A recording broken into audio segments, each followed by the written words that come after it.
Autumn 23 में क्या क्या आया था वो देखते हैं सबसे पहले, ताकि हमें आइडिया हो कि हमने अब इस लास्ट मंथ में किन किन एरियाज पे ज़्यादा फोकस करना है और कौन से ऐसे होंगे जिसको हम थोड़ा सा टाइम देंगे, बस कैजुअली गो थ्रू करके निकल जाएंगे। जैसे देखिए ज़रा, पहला क्वेश्चन आपको जो आया था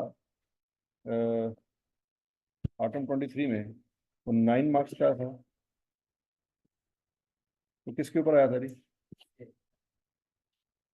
हाँ जी, वो आया था IAS 8 पे। ठीक हो गया जी, यहाँ तक की बात होने लगी। तो IAS 8 इंपॉर्टेंट है डेफिनेटली। दूसरा क्वेश्चन जो आया था वो 8 मार्क्स का था, एरर्स पे आया था। फिर तीसरा क्वेश्चन जो आया था वो EPS पे आया था। कितने नंबर का आया था जी? 10 नंबर का। फिर 6 नंबर का सवाल आया था बोरिंग कॉस्ट पे। ठीक हो गया जी। फिर उसके बाद 5 नंबर का क्वेश्चन आया, 7 नंबर का क्वेश्चन आया था गवर्नमेंट ग्रांट पे। कितने नंबर का सवाल था जी? 7 नंबर का। फिर उसके बाद MCQs थे। फिर डॉल्फिन लिमिट का सवाल आया था। कितने नंबर का जी? 18 का। क्या बनाना था जी? Cash flow. 18 नंबर का सवाल आया। फिर उसके बाद वेल लिमिटेड, क्या बनाना था जी? रेशियोस। कितने नंबर का सवाल आया था जी? 9 और 6, 15 नंबर का सवाल आया। फिर उसके बाद ट्राउट लिमिटेड, क्या बनाना था जी? नोट, 17 नंबर का।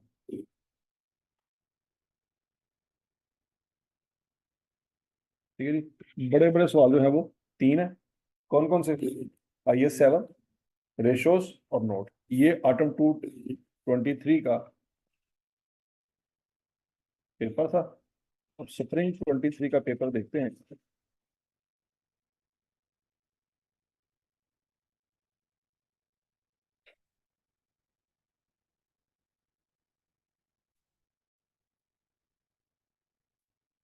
पहला क्वेश्चन किस चीज का आया था जी? Akkadian limited. क्या निकालना था जी? EPS 10 नंबर का। इसका मतलब है EPS यहाँ पे भी आ रहा है 10 नंबर का। ठीक हो गया जी।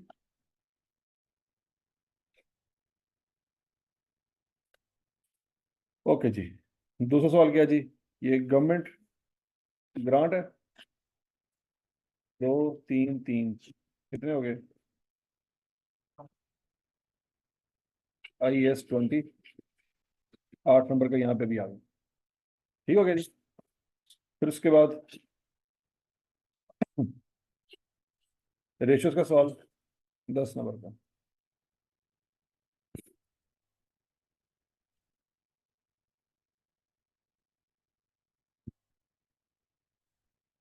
मतलब इस टर्म में रेशियो एक बड़ा क्वेश्चन आया है। पिछली टर्म में रेशियो एक छोटा क्वेश्चन था। मतलब टॉपिक की वो जो है वो इंटेंसिटी भी चेंज कर रहा है। मतलब ये नहीं कि अगर कोई टॉपिक छोटा है तो वो छोटा ही रहेगा हमेशा, वो बड़ा भी हो सकता है। ठीक हो गया। Sumerian limited impairment, IAS 36। वो यहाँ पे पहले टेस्ट नहीं हुई। कितने नंबर का सवाल आया था जी? 8 नंबर का। इनका empire, capital maintenance theory, 4 number की।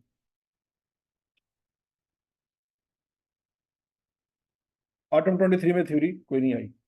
ठीक है जी, यहाँ तक की बात होने लगी। अब उसके बाद जो बड़े बड़े सवाल हैं, Roman limited statement change equity, 15 number की।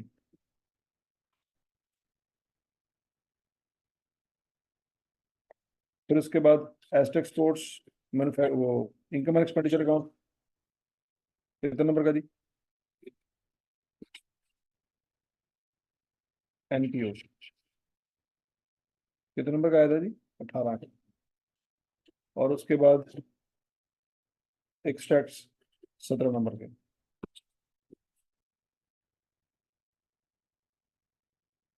आपको जो सवाल पेपर आना है ना बच्चों, तो स्प्रिंग 23 जैसा पेपर आना, ये बात याद रखने में दिमाग में। कौन सी टाइम जैसा पेपर आना? स्प्रिंग 80% पेपर इस तरह का होगा जो स्प्रिंग 23 का था। ऑटम 23 की तरह का पेपर नहीं आना। मतलब ज्यादातर चांस है, मैं 100% गारंटी नहीं कह रहा, ज्यादातर चांस है कि आपको नोट की बजाय क्या आएगा, एक्सट्रैक्ट। ज्यादा चांस है कि आपको एनपीओ आएगा। ऑटम 23 में एनपीओ बिल्कुल नहीं आया था, इस दफा एनपीओ आएगा। स्टेटमेंट चेंज इक्विटी आ जाएगी। हाँ, उसके साथ हो सकता है वो ईपीएस मिक्स कर दे, 8-9 नंबर की स्टेटमेंट चेंज इक्विटी और 7 के नंबर की ईपीएस, वो दो हिस्से बना दे। ये आपको हो सकता है। गवर्नमेंट ग्रांट जो है वो अलग से सवाल भी आ सकता है, वो एक सेक्शन के अंदर मिक्स होकर भी आ सकता है। रेशियोज का सवाल आपको इस दफा बड़ा नहीं आएगा, 10 नंबर का आएगा, 16-17 नंबर का रेशियो का सवाल नहीं आया। तो अगर किसी की रेशियो वीक है तो बस बेसिक बेसिक तैयार कर ले, बस फिलर फादर टाइम, अगर उसके पास टाइम नहीं है। अगर तो टाइम है तो फिर सारी तैयार करे। लेकिन रेशियो का सवाल कितने नंबर का आएगा आपको? 10 नंबर का आएगा। वो ईपीएस इसके साथ मिक्स होकर आ सकता है, ये चेंजेस हो सकती है। और इम्पेयरमेंट का सवाल भी आएगा और थ्योरी भी आ सकती है 3-4 नंबर। ज्यादातर याद रखिए 80% आपको जो पेपर आना ना, वो इसके साथ सिर्फ स्प्रिंग 23 के साथ मैच कर रहा होगा। ठीक है जी।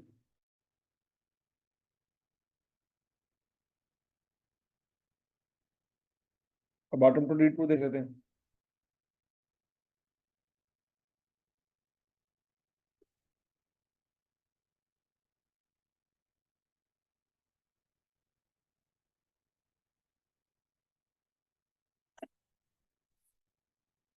फ्रेमवर्क थ्योरी आ गई, ट्रू फॉल्स की जरूरत नहीं आई। मतलब जो आईकैप के मॉडल पेपर में नहीं लिखा, जो पास पेपर में कहीं डिस्कस नहीं हुआ, उस तरह की हरकत आईकैप फिर भी कर सकता है। मतलब ट्रू फॉल्स की बात कभी आईकैप ने नहीं की, लेकिन उसने यहाँ पे ट्रू फॉल्स डाल दी। तो इसका मतलब है फिल इन द ब्लैंक्स भी आ सकते हैं, आईकैप को कोई नहीं रोक सकता। बात समझ लगी? मतलब उसने मॉडल पेपर में और कहीं पे भी किसी भी जगह पे डिस्कशन नहीं की कि मैं ट्रू फॉल्स दे दूंगा या फिल इन द ब्लैंक्स दे दूंगा, लेकिन उसने ऐसी हरकत की है। ठीक है जी। तो वो आउट ऑफ द बॉक्स जा सकता है, सीधी सी बात है। तो बहरहाल है ये फ्रेमवर्क थ्योरी।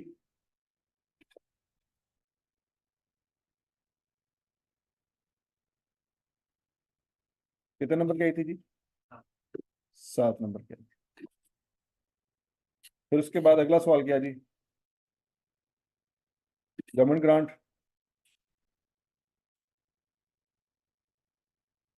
4 और 3 7 नंबर। IAS 20 दोबारा आ गया जी। तो हर अटेम्प्ट में आ रहा है IAS 20।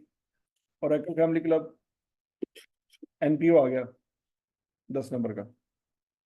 अब यहाँ पे देख लें, एनपीओ उसने इस अटेम्प्ट में भी पूछा था, लेकिन शॉर्ट करके पूछा था।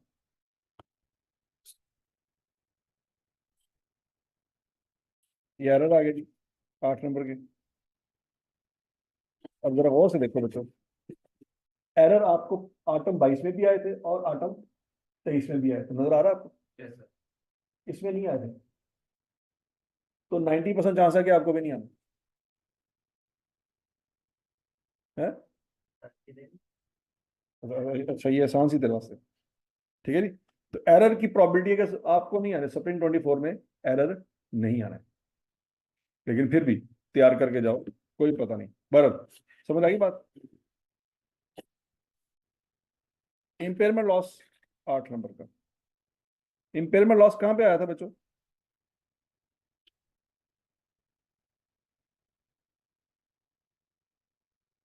इम्पेयरमेंट का टॉपिक बड़ा इंपॉर्टेंट है। ये यहाँ पे भी कहीं पे मिक्स होकर आया हुआ है, ये नोट के अंदर मौजूद होगा इम्पेयरमेंट।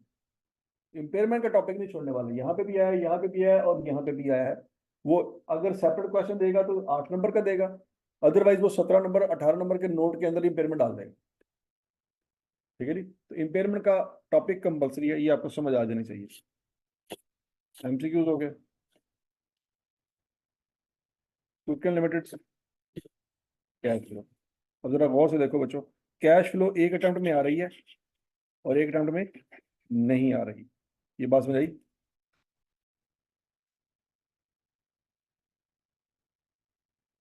कब आई है? आटम 23 में और आटम 22 में, इसमें कोई नहीं आई। अब आपको ये नहीं मैं कह रहा कि नहीं आनी, वो आएगी तो 10 नंबर की आएगी।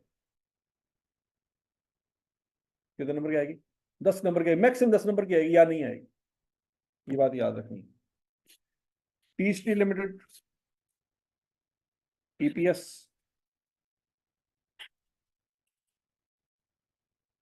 कितने नंबर का सवाल आया जी? 15 नंबर का सवाल आया।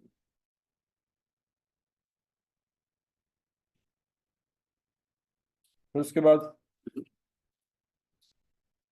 नोट आया जी 20 नंबर का। नजर आ रहा है आपको? नोट, नोट, एक्सट्रैक्ट, और आपको क्या आना है? एक्सट्रैक्ट्स की जितनी प्रैक्टिस हो सकती है वो कर। समझ आ रही? नोट के भी एक दो सवाल कर लें, लेकिन ज्यादातर प्रैक्टिस किसकी करनी है आपने? एक्सट्रैक्ट्स की करनी है, ये बात याद रखिएगा। और मैं भी आपको ज्यादातर प्रैक्टिस एक्सट्रैक्ट्स की ही कराऊंगा।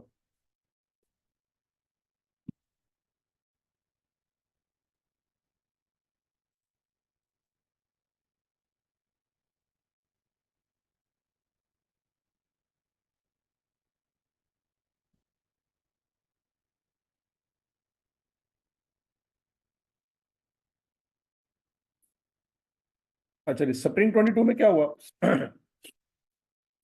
आपको बॉर्डिंग कॉस्ट का सवाल आया 8 नंबर का। ठीक है जी। IAS 23,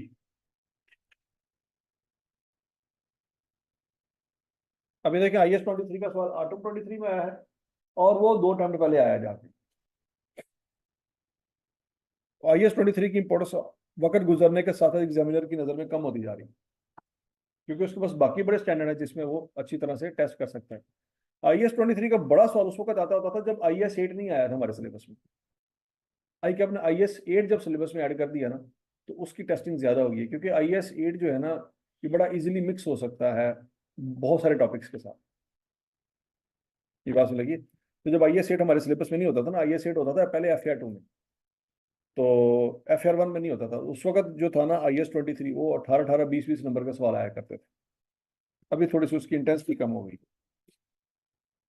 the limited once again, ये देखो नन्ना मुन्ना सा कैश फ्लो। अगर आपने देखना है ना कि इस दफा आपको कैश फ्लो का सवाल किस तरह का आ सकता है, तो ये सवाल बड़ा बेस्ट है। कितने नंबर का है? कैश फ्लो आपको आ सकता है शॉर्ट, उसमें आएगा, फॉर्मूले में आएगा, और सिर्फ 8 के नंबर का आएगा, 8 या मैक्सिमम 10 नंबर का आएगा। और छोटी सी उसने बैलेंस शीट बनाई होगी 3-3 लाइनों की।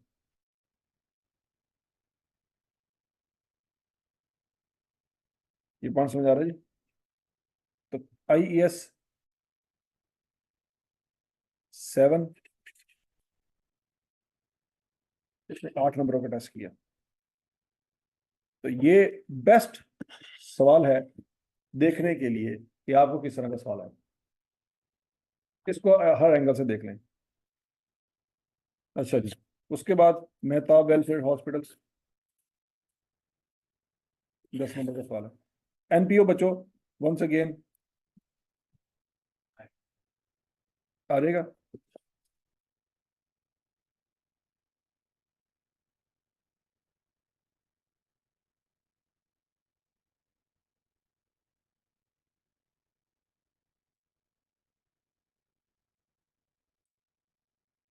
कौन सा क्वेश्चन मैंने मिटाया? 23।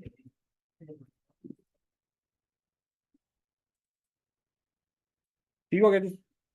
दाल लिमिटेड हो गया, और मेहताब भी हो गया। थ्योरी आ गई 6 नंबर की।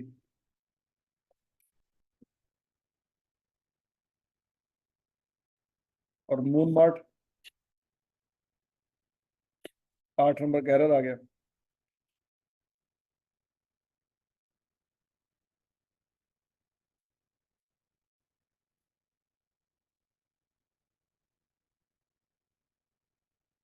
कमर लिमिटेड, ये देखो बच्चों कितने नंबर की रेशो आई है? 15 नंबर की।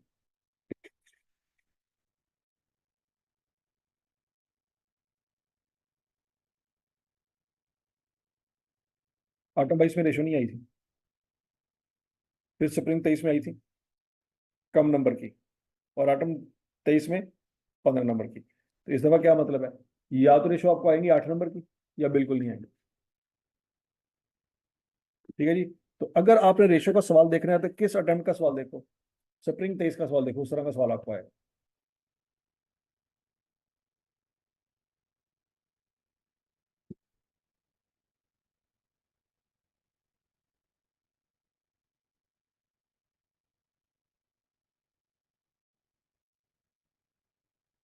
ठीक है जी। फिर उसके बाद चांद लिमिटेड आया जी, स्टेटमेंट ऑफ चेंज इक्विटी और ईपीएस। ये देखो, ये बेस्ट सवाल है आपको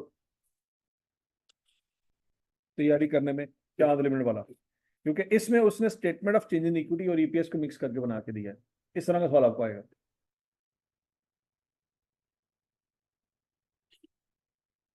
ठीक है जी। ईपीएस और एस ओ सी आई ई दोनों को मिला के उसने कितने नंबर का सवाल पूछा जी, 17 नंबर का। तो ये आइडियल सवाल है आपके टेंथ के लिए।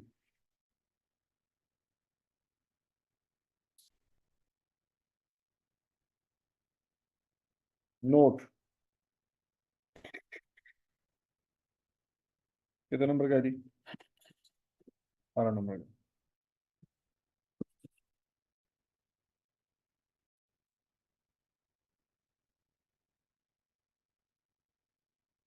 तो स्प्रिंग 22 हो गया जी। आटम 21 की बात करते हैं। आटम 21 में मेरे पास सेक्शन ए बी होते थे। रेशो कितने नंबर की आई थी, 7 नंबर की।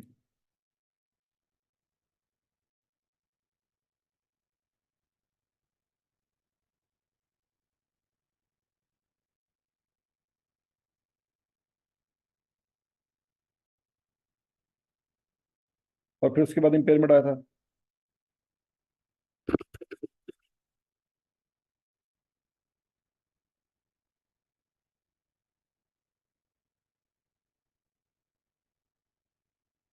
कितने नंबर का जी, 7 नंबर का। उसके बाद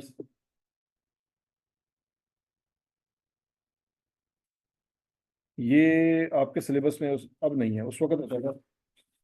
ये आपके सिलेबस में अब नहीं है।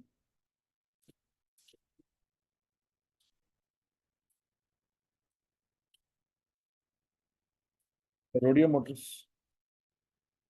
एरर्स, अच्छा ये भी आपके सिलेबस में नहीं है। IFRS 15 होता था किसी जमाने में, रेवेन्यू, ये IFR 2 में चला गया। सगवारो लिमिटेड कैश फ्लो 16 नंबर का।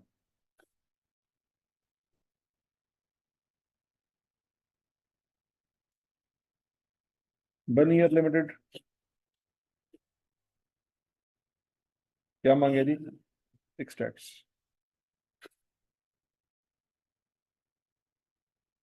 कितने नंबर के जी, 16 नंबर के। और 18 नंबर का NPA। ठीक है जी। आटम 21 हमारे लिए रेफरेंस नहीं है, क्योंकि उसमें 2 टॉपिक ऐसे थे जो अब हमारे सिलेबस में नहीं है।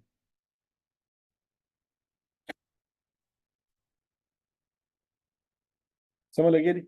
ऑटम 21 वाला पेपर हमारे लिए रेफरेंस पेपर नहीं है। Yes. आपने अगर पेपर देख रहे हैं तो स्प्रिंग 22, ऑटम 22, स्प्रिंग 23 और ऑटम 23, ये 4 पेपर आपके लिए रेलिवेंट।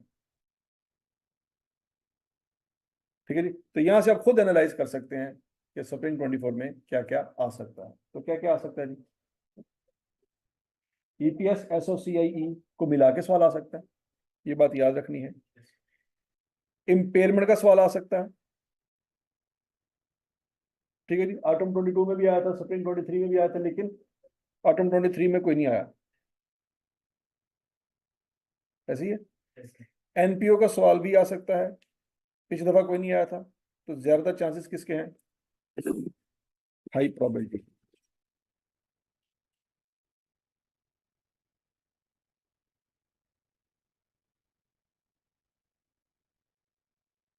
NPO।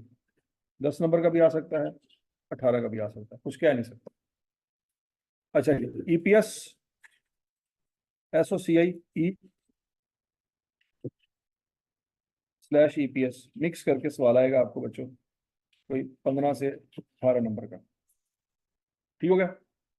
और नोट कोई नहीं आना, स्टेक्स आएंगे आपको 17 से 18 नंबर के दरमियान दरमियान, 16 से 18 नंबर के दरमियान दरमियान। और जी, थ्योरी आपको आ सकती है 4 से 6 नंबर के दरमियान दरमियान। इम्पेयरमेंट का सवाल आ सकता है आपको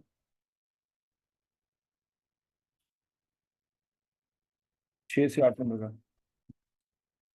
या वो एक शख्स के अंदर मिक्स होके आ सकता है। बीपीएस हो गई है जी, ठीक हो गया। रेशोस के चांसेस बहुत कम है,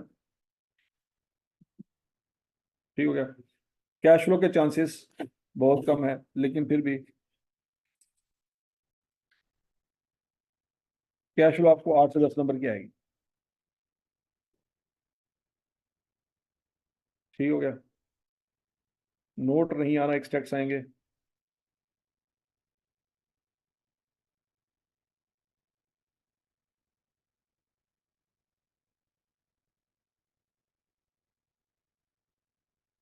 गवर्नमेंट ग्रांट लगातार 3 अटेम्प्टों से आ रहा है, आटम 22 में भी आ रहा है, 23 में भी आ रहा है, आटम 23 में भी आया है,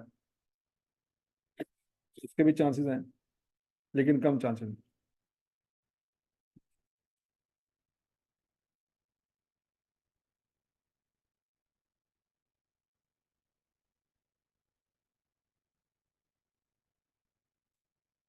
IS सेट,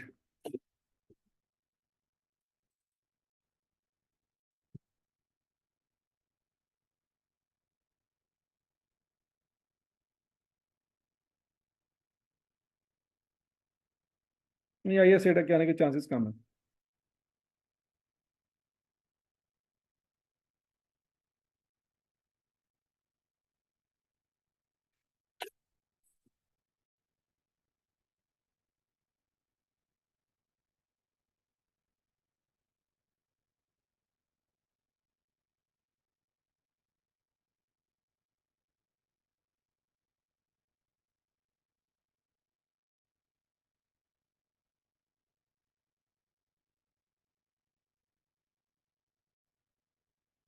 अच्छा नहीं, ठीक है बच्चों। अब इन सवालों की हाई प्रोबेबिलिटी है कि आपको ये टॉपिक आ सकते हैं। एनपीओ की तैयारी अच्छी तरह से करनी है आपने, SOCIE की तैयारी आपने अच्छी तरह से करनी है, एक्सट्रैक्ट्स की तैयारी आपने अच्छी तरह से करनी है। थ्योरी, थ्योरी फ्रेमवर्क है, फ्रेमवर्क आपने एक पहला जो चैप्टर आई कैप का वो देख लीजिएगा, वो मैं आपसे डिस्कस भी कर लूंगा थोड़ा सा। कैपिटल मेंटेनेंस क्या होता है, फाइनेंशियल कैपिटल मेंटेनेंस क्या है, फिजिकल कैपिटल मेंटेनेंस क्या है, उसका मैं लगा दूंगा तो ये आधा घंटा उसके ऊपर। अच्छा जी, अब सबसे पहले बच्चों हम टॉपिक वाइज चलते हैं, इम्पेयरमेंट को देखते हैं। आज छोटा सा एक टॉपिक है इम्पेयरमेंट। इम्पेयरमेंट में सबसे अच्छा जो सवाल आया था ना, वो स्प्रिंग 23 में आया। किसमें आया था? स्प्रिंग 23 में। वो सवाल देखते हैं।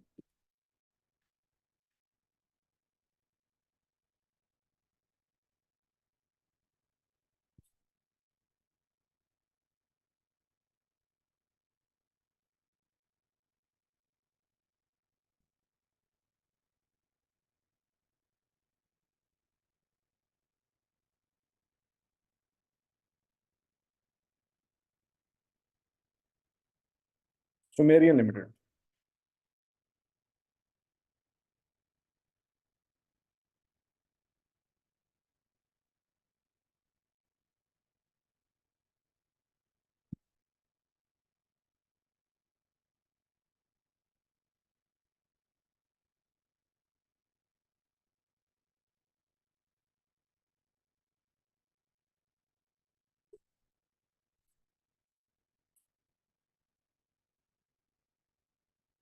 $155।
अच्छा, इम्पेयरमेंट बच्चों आपने जो मोटी मोटी बातें याद रखनी है ना, सबसे इंपॉर्टेंट चीज जो आईकैप आपसे पूछेगा वो वैल्यू इन यूज की कैलकुलेशन है कि वैल्यू इन यूज में क्या क्या चीजें इस्तेमाल होती हैं, वो आपने अच्छी तरह से क्लियर करना है। ये बड़ा इंपॉर्टेंट है, इसी में बच्चे धोखा खाते हैं, इसी में गलतियां होती हैं, तो वो अच्छी तरह से तैयार करें।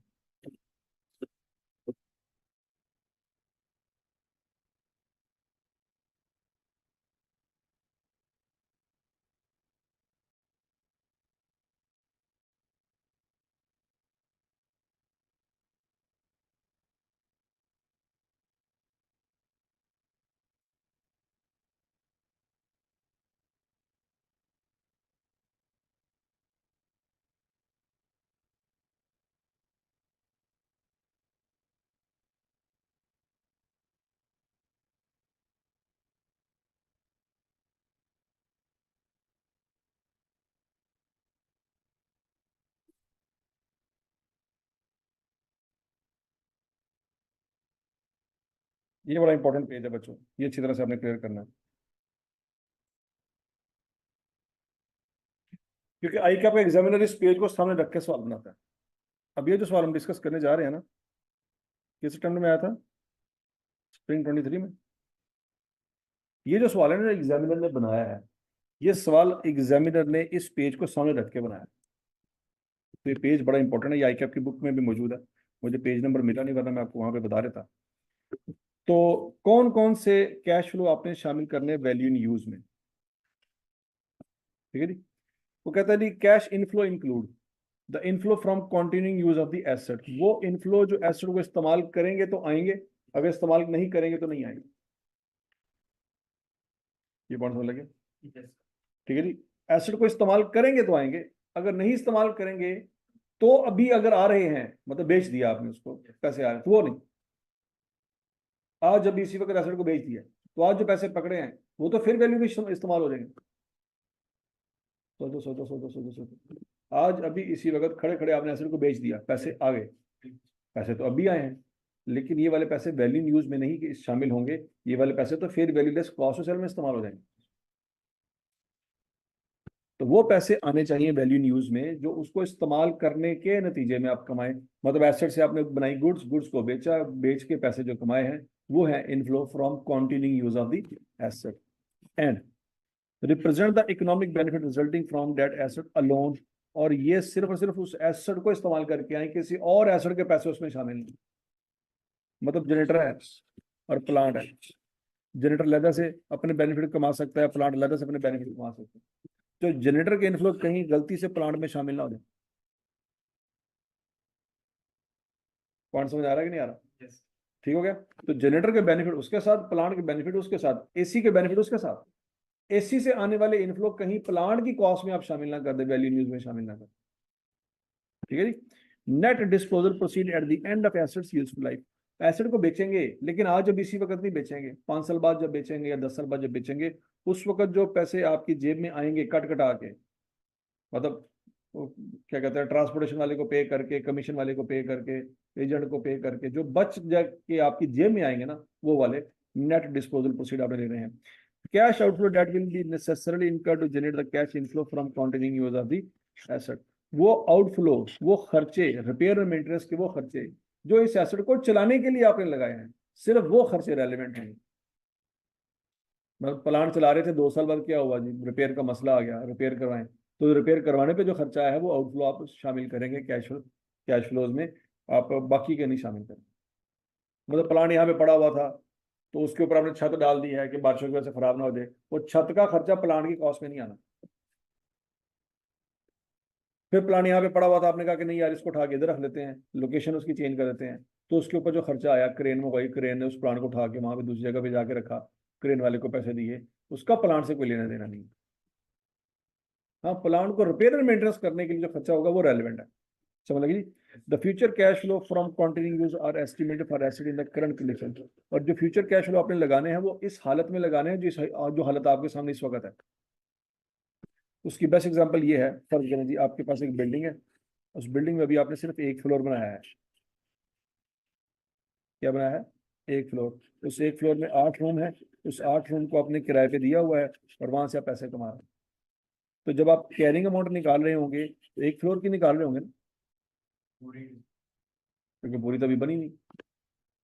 सोचो सोचो सोचो सोचो सोचो, बाकी बिल्डिंग अभी खाली है, दीवारें तो खड़ी की हैं, लेकिन आपने फ्लोर एक ही है जो एक्टिव हुआ है, बाकी कुछ भी नहीं किया आपने। यहाँ पे दूसरा फ्लोर, तीसरा फ्लोर, चौथा फ्लोर कोई नहीं बना, तो सिर्फ क्या बना है, एक ही फ्लोर बना है। यहाँ तक की बात लगी। तो जब आप अपनी बैलेंस शीट में कैरिंग अमाउंट लिख रहे होंगे, पूरी बिल्डिंग की लिख रहे होंगे जो बनी नहीं, या सिर्फ उस फ्लोर की जो बन चुकी है। तो सोचो सोचो सोचो सोचो, और बोलो तो सही कि आपकी बैलेंस शीट में पोर्शे गाड़ी खड़ी है, जो शायद है ही नहीं, वो बैलेंस शीट में कैसे है?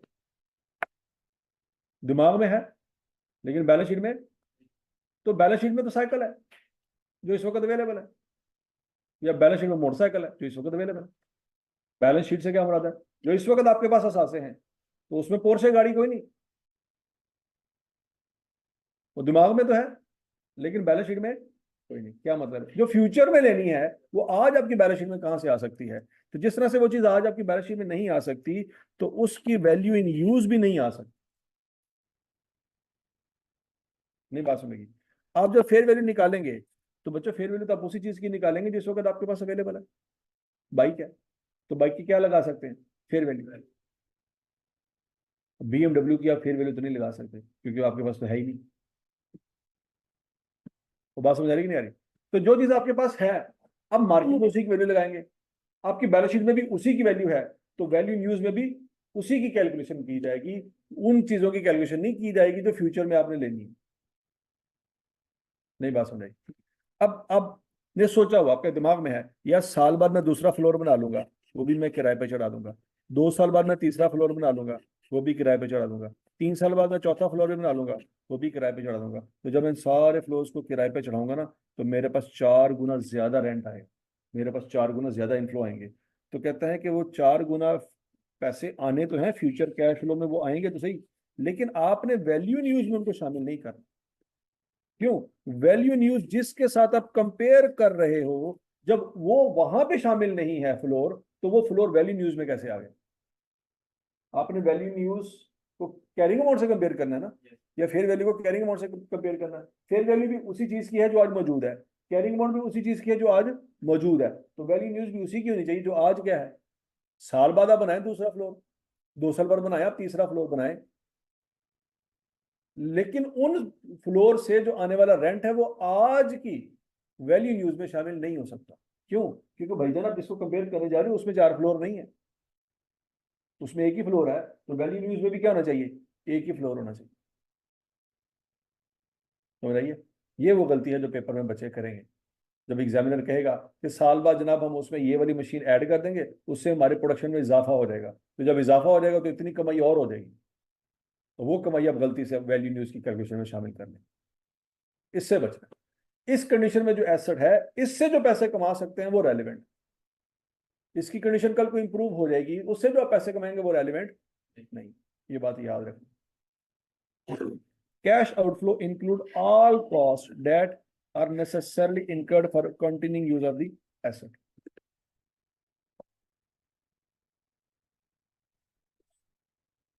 ठीक है जी? That are necessarily incurred for the continuing use of the asset and can be directly attributed or allocated on a reasonable and consistent basis to the use of the asset। क्या मतलब जी? कि आपने वो खर्चे जो इस एसेट को चलाने के लिए नेसेसरी है, रिपेयर एंड मेंटेनेंस, ट्यूनिंग श्यूनिंग, ऑयल चेंज वगैरह जो करते हैं बाइक में, ट्यूनिंग करवाते हैं जो हर महीने बाद, वो क्या है? वो नेसेसरी है। अब जो बाइक के ऊपर आप वो फुल बूटे लगाते हैं, गद्दी के ऊपर अजीबो गरीब किस्म के डिजाइन के कपड़े चढ़ाते हैं और पता नहीं क्या क्या करते हैं, वो कभी देखा है वो मियाँ वाली डीजी खान में जो लोग बाइकें रखी होती हैं, पूरा का पूरा उन्होंने ट्रक बनाया होता लगा लगा के फुल बूटे। वो कहते हैं ये फुल बूटे लगाने के जो खर्चे हैं वो बाइक की कॉस्ट में शामिल या वैल्यू न्यूज में शामिल नहीं होंगे, क्योंकि वो अननेसेसरी है, उसका बाइक की परफॉर्मेंस के साथ कोई लेना देना नहीं है। ठीक है जी? और necessarily incurred, tuning necessarily incurred, oil change necessarily incurred for the continuing use of the asset. नहीं करोगे तो यार बाइक बंद हो जाएगी, इंजन सीज हो जाएगा। ठीक है जी। कैन बी डायरेक्टली एट्रीब्यूटेड और allocated on a reasonable and consistent basis to the use of the asset. वो कहता है डायरेक्टली एट्रीब्यूटेड, वो उसी के साथ अटैच है, मतलब अगर बाइक ना होती तो वो खर्चा ना होता। डायरेक्टली एट्रीब्यूटेड और allocated on a reasonable basis, कि वो खर्चा तो कोई और है लेकिन वो बाइक के ऊपर लग रहा है, सीधा सीधा बाइक का खर्चा नहीं है लेकिन बाइक के ऊपर लग रहा है।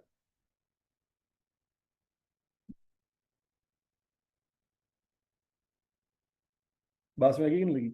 एंड कंसिस्टेंट बेसिस, जिस तरह से डेप्रिसिएशन वगैरह होती है, आप एलो क्या करते हो डेप्रिसिएशन को एलोकेट करते हो ना over the life to the use of the asset. Asset को यूज करने के साथ साथ जो खर्चे आते हैं, समटाइम आपको पता है कि समटाइम बाइक खड़ी रहती है 4 महीने, इस्तेमाल ही नहीं की, लेकिन फिर भी आप ट्यूनिंग कराते हो।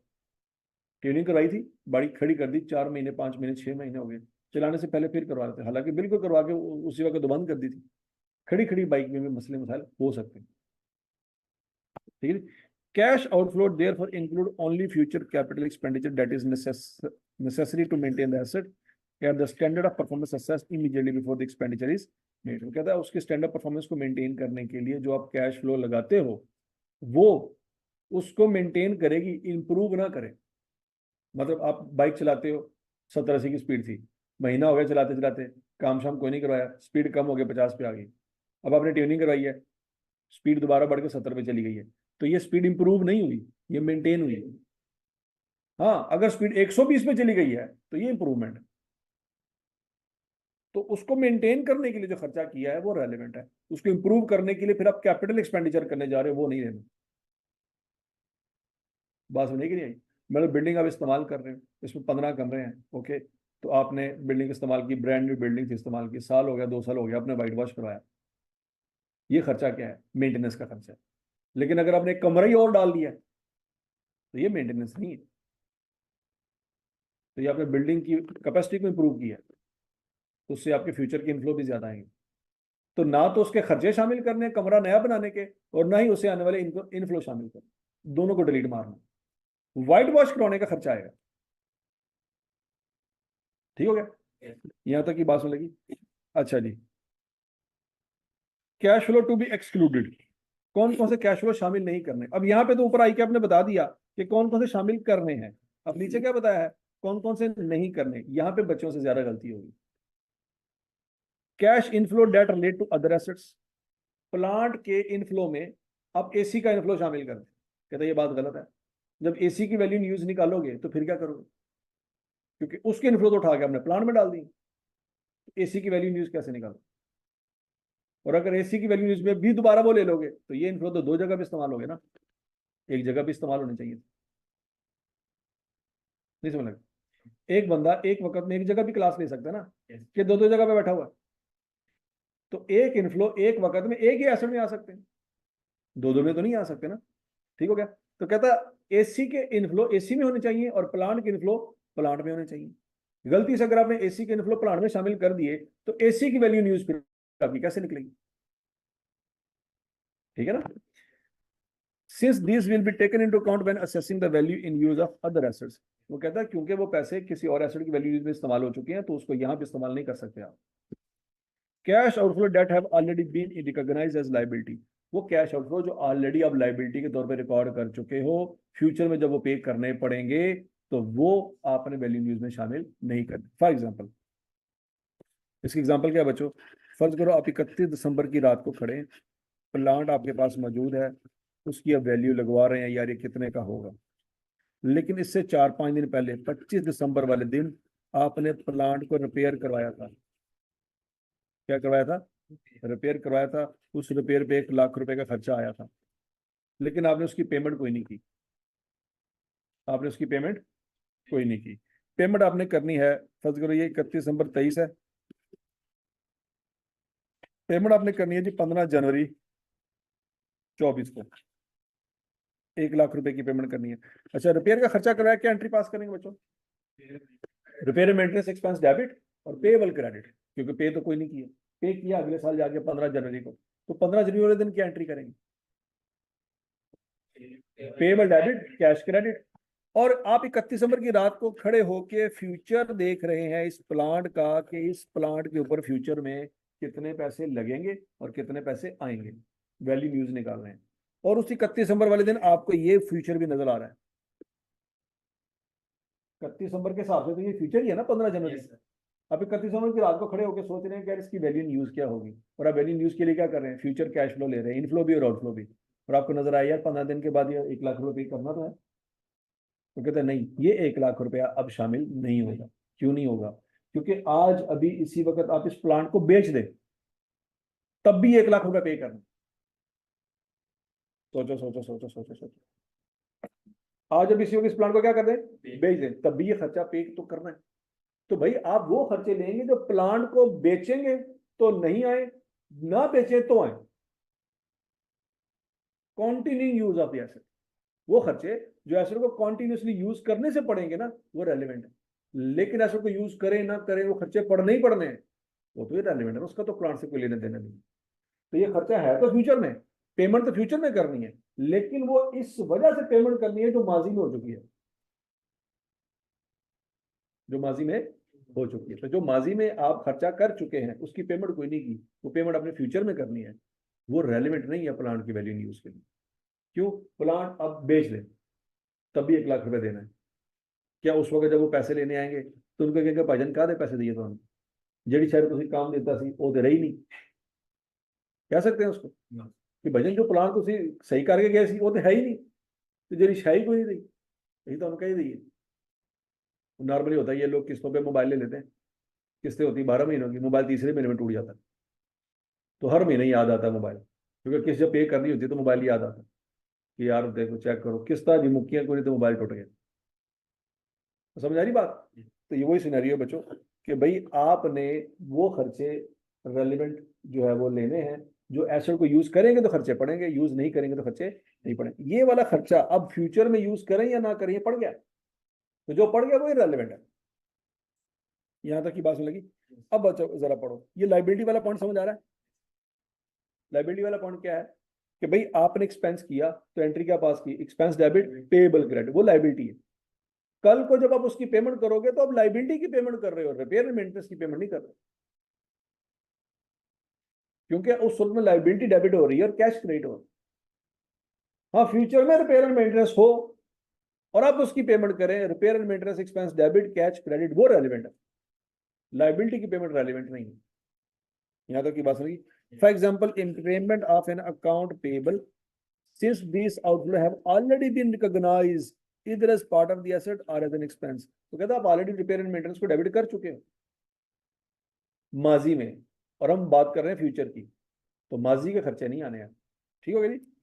Cash inflow and outflow that relate to future capital expenditure that will enhance the asset in excess of its standard of performance assessed immediately before the expenditure was made.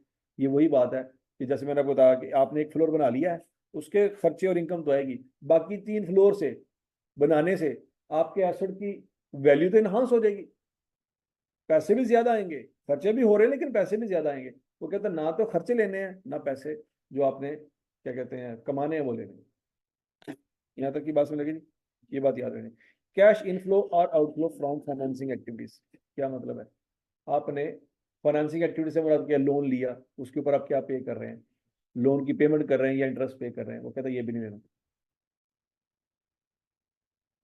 क्यों नहीं लेना? IS 23 बोरिंग कॉस्ट कहता है कि भाईजान loan की interest की calculation उस वक्त तक है जब तक एसेट अवेलेबल फॉर यूज ना हो जाए, और ये तो ऑलरेडी इन यूज है। जब वो अवेलेबल फॉर यूज हो गया तब बोरिंग कॉस्ट स्टॉप हो जाती है, और आप इसको तो चला रहे हो ऑलरेडी, तो इसमें बोरिंग कॉस्ट कौन सी शामिल कर रहे हैं? बात लगी? वो कहे जी हमने इसकी रिपेयर के लिए कोई 1 लाख रुपए का खर्चा आना था, हमारे पास नहीं था तो हमने बैंक से कर्जा लेके रिपेयर करवाया। अब जब वापस करने जा रहे हैं तो बैंक कह रहा है भाईजान 1 लाख रुपया नहीं, 1,20,000 रुपया दो, 20,000 रुपया सूद दो। तो जो 20,000 रुपये इसकी वजह से पड़ा, प्लांट की वजह से पड़ा, ये कह रहा है नहीं भाईजान, गलती से भी आपके दिमाग में ये बात ना है कि सर जी अगर प्लांट ना होता तो हम खर्चा कर्जा ना लेते, ये बात गलत है। आप अपनी नाअहली की वजह से कर्जा ले रहे हैं, प्लांट का इसमें कोई कसूर नहीं है। आप अपना कैश फ्लो मैनेज नहीं कर पाए, प्लांट का इसमें क्या लेना देना? समझ आ रही बात? इनकम टैक्स रिसीट और पेमेंट, इनकम टैक्स वाले आए, उन्होंने आपके ऊपर टैक्स लगाया, कहता इसका भी उससे कोई लेना देना नहीं है, आपने उसको शामिल नहीं करना। क्यों? आपको फ्यूचर में पता ही नहीं है इनकम टैक्स का रेट ऊपर जाएगा कि नीचे जाएगा, क्योंकि वो तो गवर्नमेंट अचानक इमीडिएटली किसी साल में बैठ के क्या कर रही होगी, बजट में चीजें आ रही होंगी, आपके कंट्रोल में नहीं है, तो आप इनकम टैक्स नहीं ले सकते। ठीक है जी। A future restructuring to which an entity is not yet committed, future में सोचा हुआ था, आपने नहीं, किसी और ने सोचा हुआ है कि जनाब हम इस प्लान को लाहौर से उठा के कराची में ले जाएंगे, लेकिन ये सिर्फ सोचा हुआ, दिमाग में है, कम्युनिकेट नहीं किया हुआ, लोगों को बताया नहीं हुआ, कसम नहीं खाई हुई, बोर्ड की मीटिंग कोई नहीं हुई, लोगों को कम्युनिकेट नहीं किया। नॉट येट कमिटेड का मतलब समझ आ गया? अगर तो आपने लोगों के सामने आके प्रेस कॉन्फ्रेंस कर दी है कि भाई जान रिस्ट्रक्चरिंग करने जा रहे हैं, इसका मतलब इस प्लांट को उठा के आप कराची में लेके जाएंगे तो ट्रांसपोर्टेशन का खर्चा आएगा। कहता अगर ऐसी कोई कमिटमेंट आपने लोगों के साथ की नहीं तो क्या मतलब है, ये चेंज भी हो सकती है। आज दिमाग में बात आई है कि हम प्लांट को उठा के कराची ले जाएंगे, कल को निकल भी सकती है, क्योंकि आपने तो लोगों से वादा नहीं ना किया। वादा कर लेंगे तो फंस जाएंगे, लेकिन वादा अगर नहीं किया तो कोई मसला नहीं है। नॉट येट कमिटेड समझ आ गया थी? किसी के साथ कोई कमिटमेंट नहीं है, सिर्फ दिमाग में चल रहा है कि फ्यूचर में रिस्ट्रक्चरिंग करेंगे। रिस्ट्रक्चरिंग समझ आ रही है? ओवरऑल बिजनेस ही आप सारा चेंज कर, जैसे पुराने वक्तों में मोबाइल कंपनियां क्या करती थी, एसएमएस पैकेज बेचती थी और मोबाइल पैकेज बेचती थी।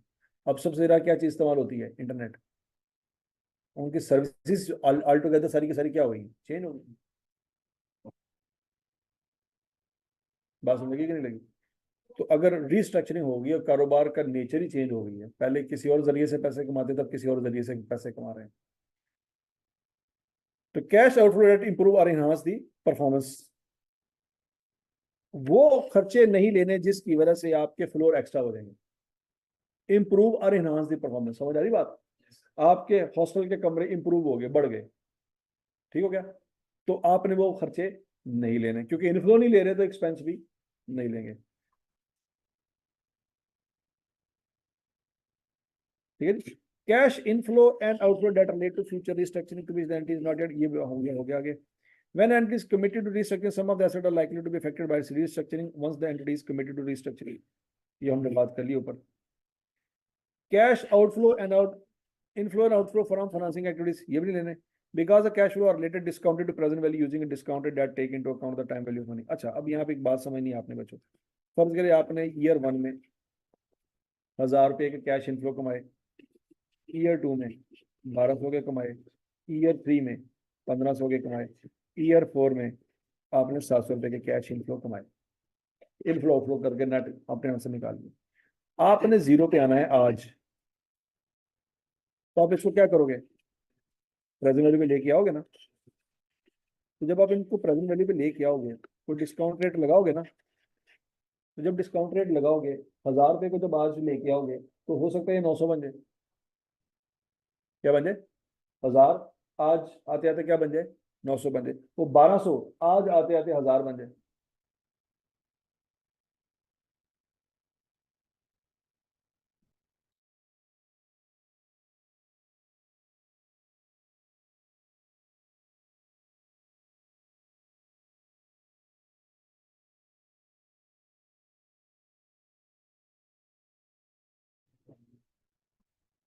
तो बात समझ आ गई नहीं?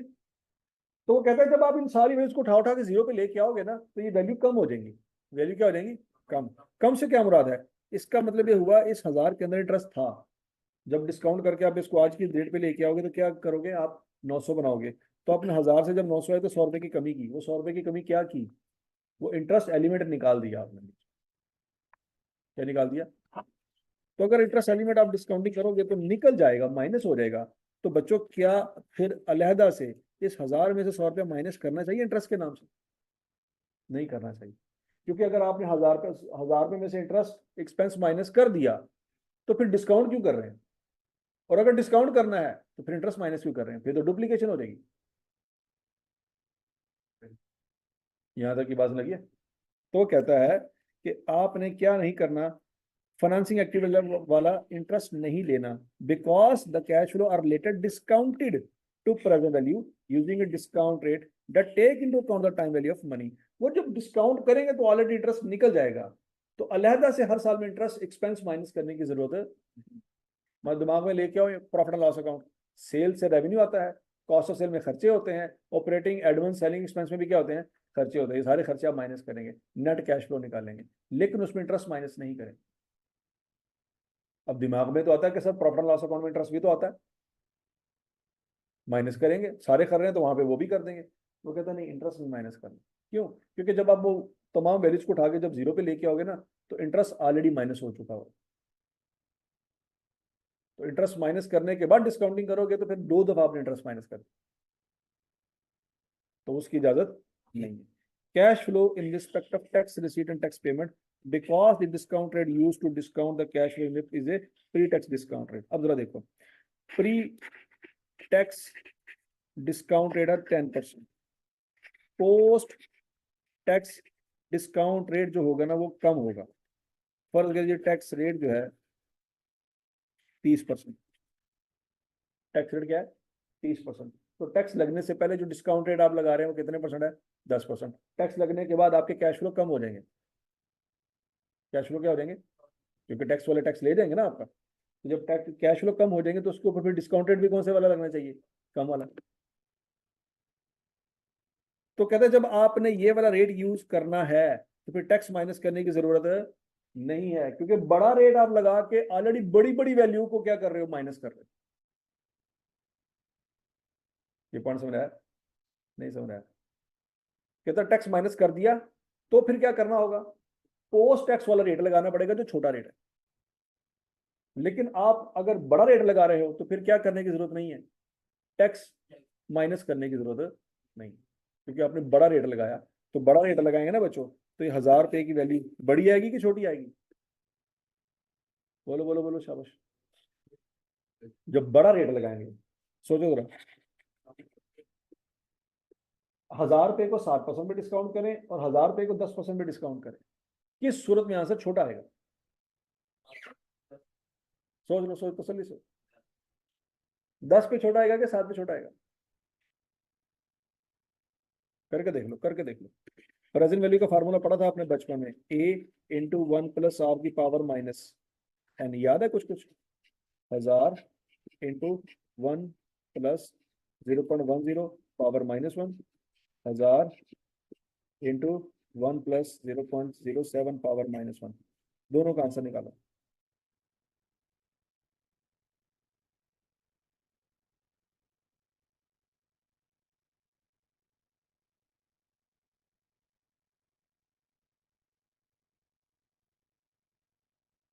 मैं कराए तो बच्चे शेयर हो जाते पेज, परेशान नहीं होना।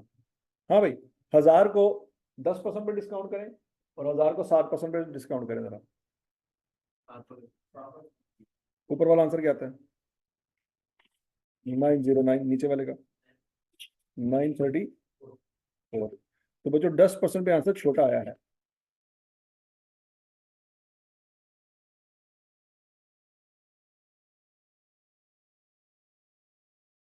60% में आंसर बड़ा है। तो जब आपका आंसर ऑलरेडी छोटा हो गया है तो आपको फिर टैक्स ऑलरेडी माइनस करने की जरूरत नहीं है, क्योंकि हमने प्री टैक्स रेट लगा के ऑलरेडी टैक्स निकाल दिया। यहां तक की बात में लगी थी।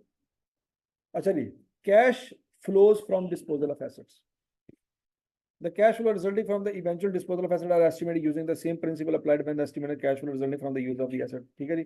the amount the entity expects to receive from the disposal of asset at the end of asset useful life less the estimated cost of disposal। वो कहता है दो चीजें आनी है, जो पैसे आपको सप्लायर से मिलेंगे और कस्टमर से मिलेंगे, इसकी लाइफ के एंड पे जाके आपको बाड़ी को एसेट बेच दो। कबाड़ी ने दिया आपको 1 लाख रुपया, कितने में से दिए, 1 लाख रुपये, लेकिन वो एसेट उठा के कबाड़ी तक लेके भी तो जाना है, ट्रांसपोर्टेशन भी तो बेयर करनी पड़नी है। फर्ज करो जी 5000 रुपये आपने ट्रांसपोर्टेशन वाले को पे किया, तो आपकी जेब में नेट कितना आया, 95,000। अच्छा, हो सकता है कि कबाड़िया तक डील करवाने में एक बीच में एक कमीशन एजेंट भी शामिल हो। ओके भाईजान, 1% कमीशन मेरा बनता है, तो 1 लाख का 1% उसको दे देंगे, 1000 रुपया उसको दे दिया, हमारी जेब में कितना आया, 94,000। ये नेट डिस्पोजल।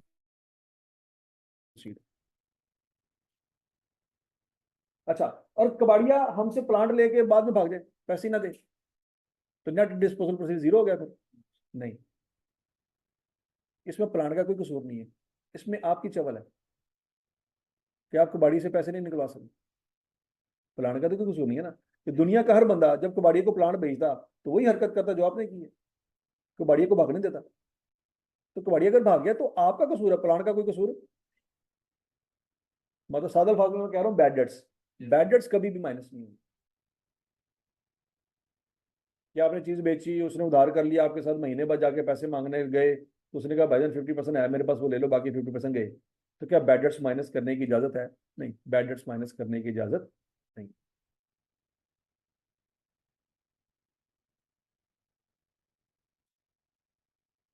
यहां तक की बात सुन लगी बच्चों?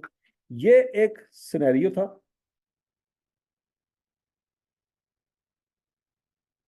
जिसकी बेस पे आई कैप ने सवाल बनाया, सुमेरियन लिमिट।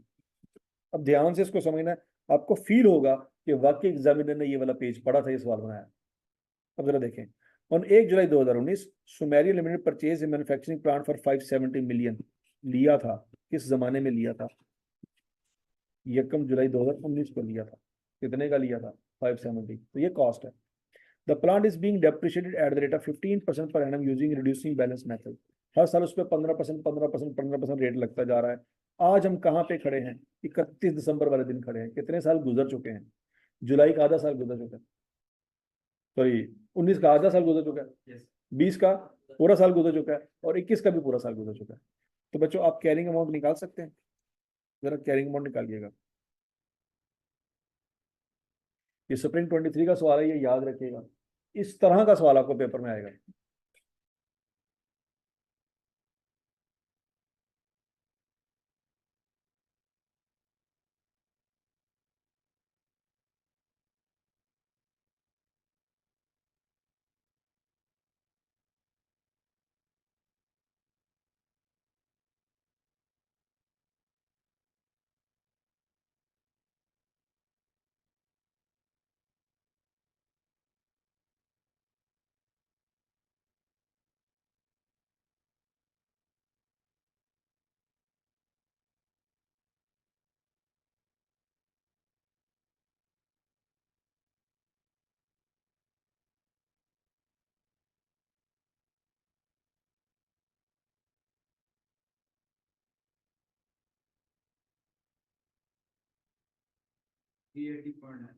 Three eighty 0.93। क्या कर लेंगे?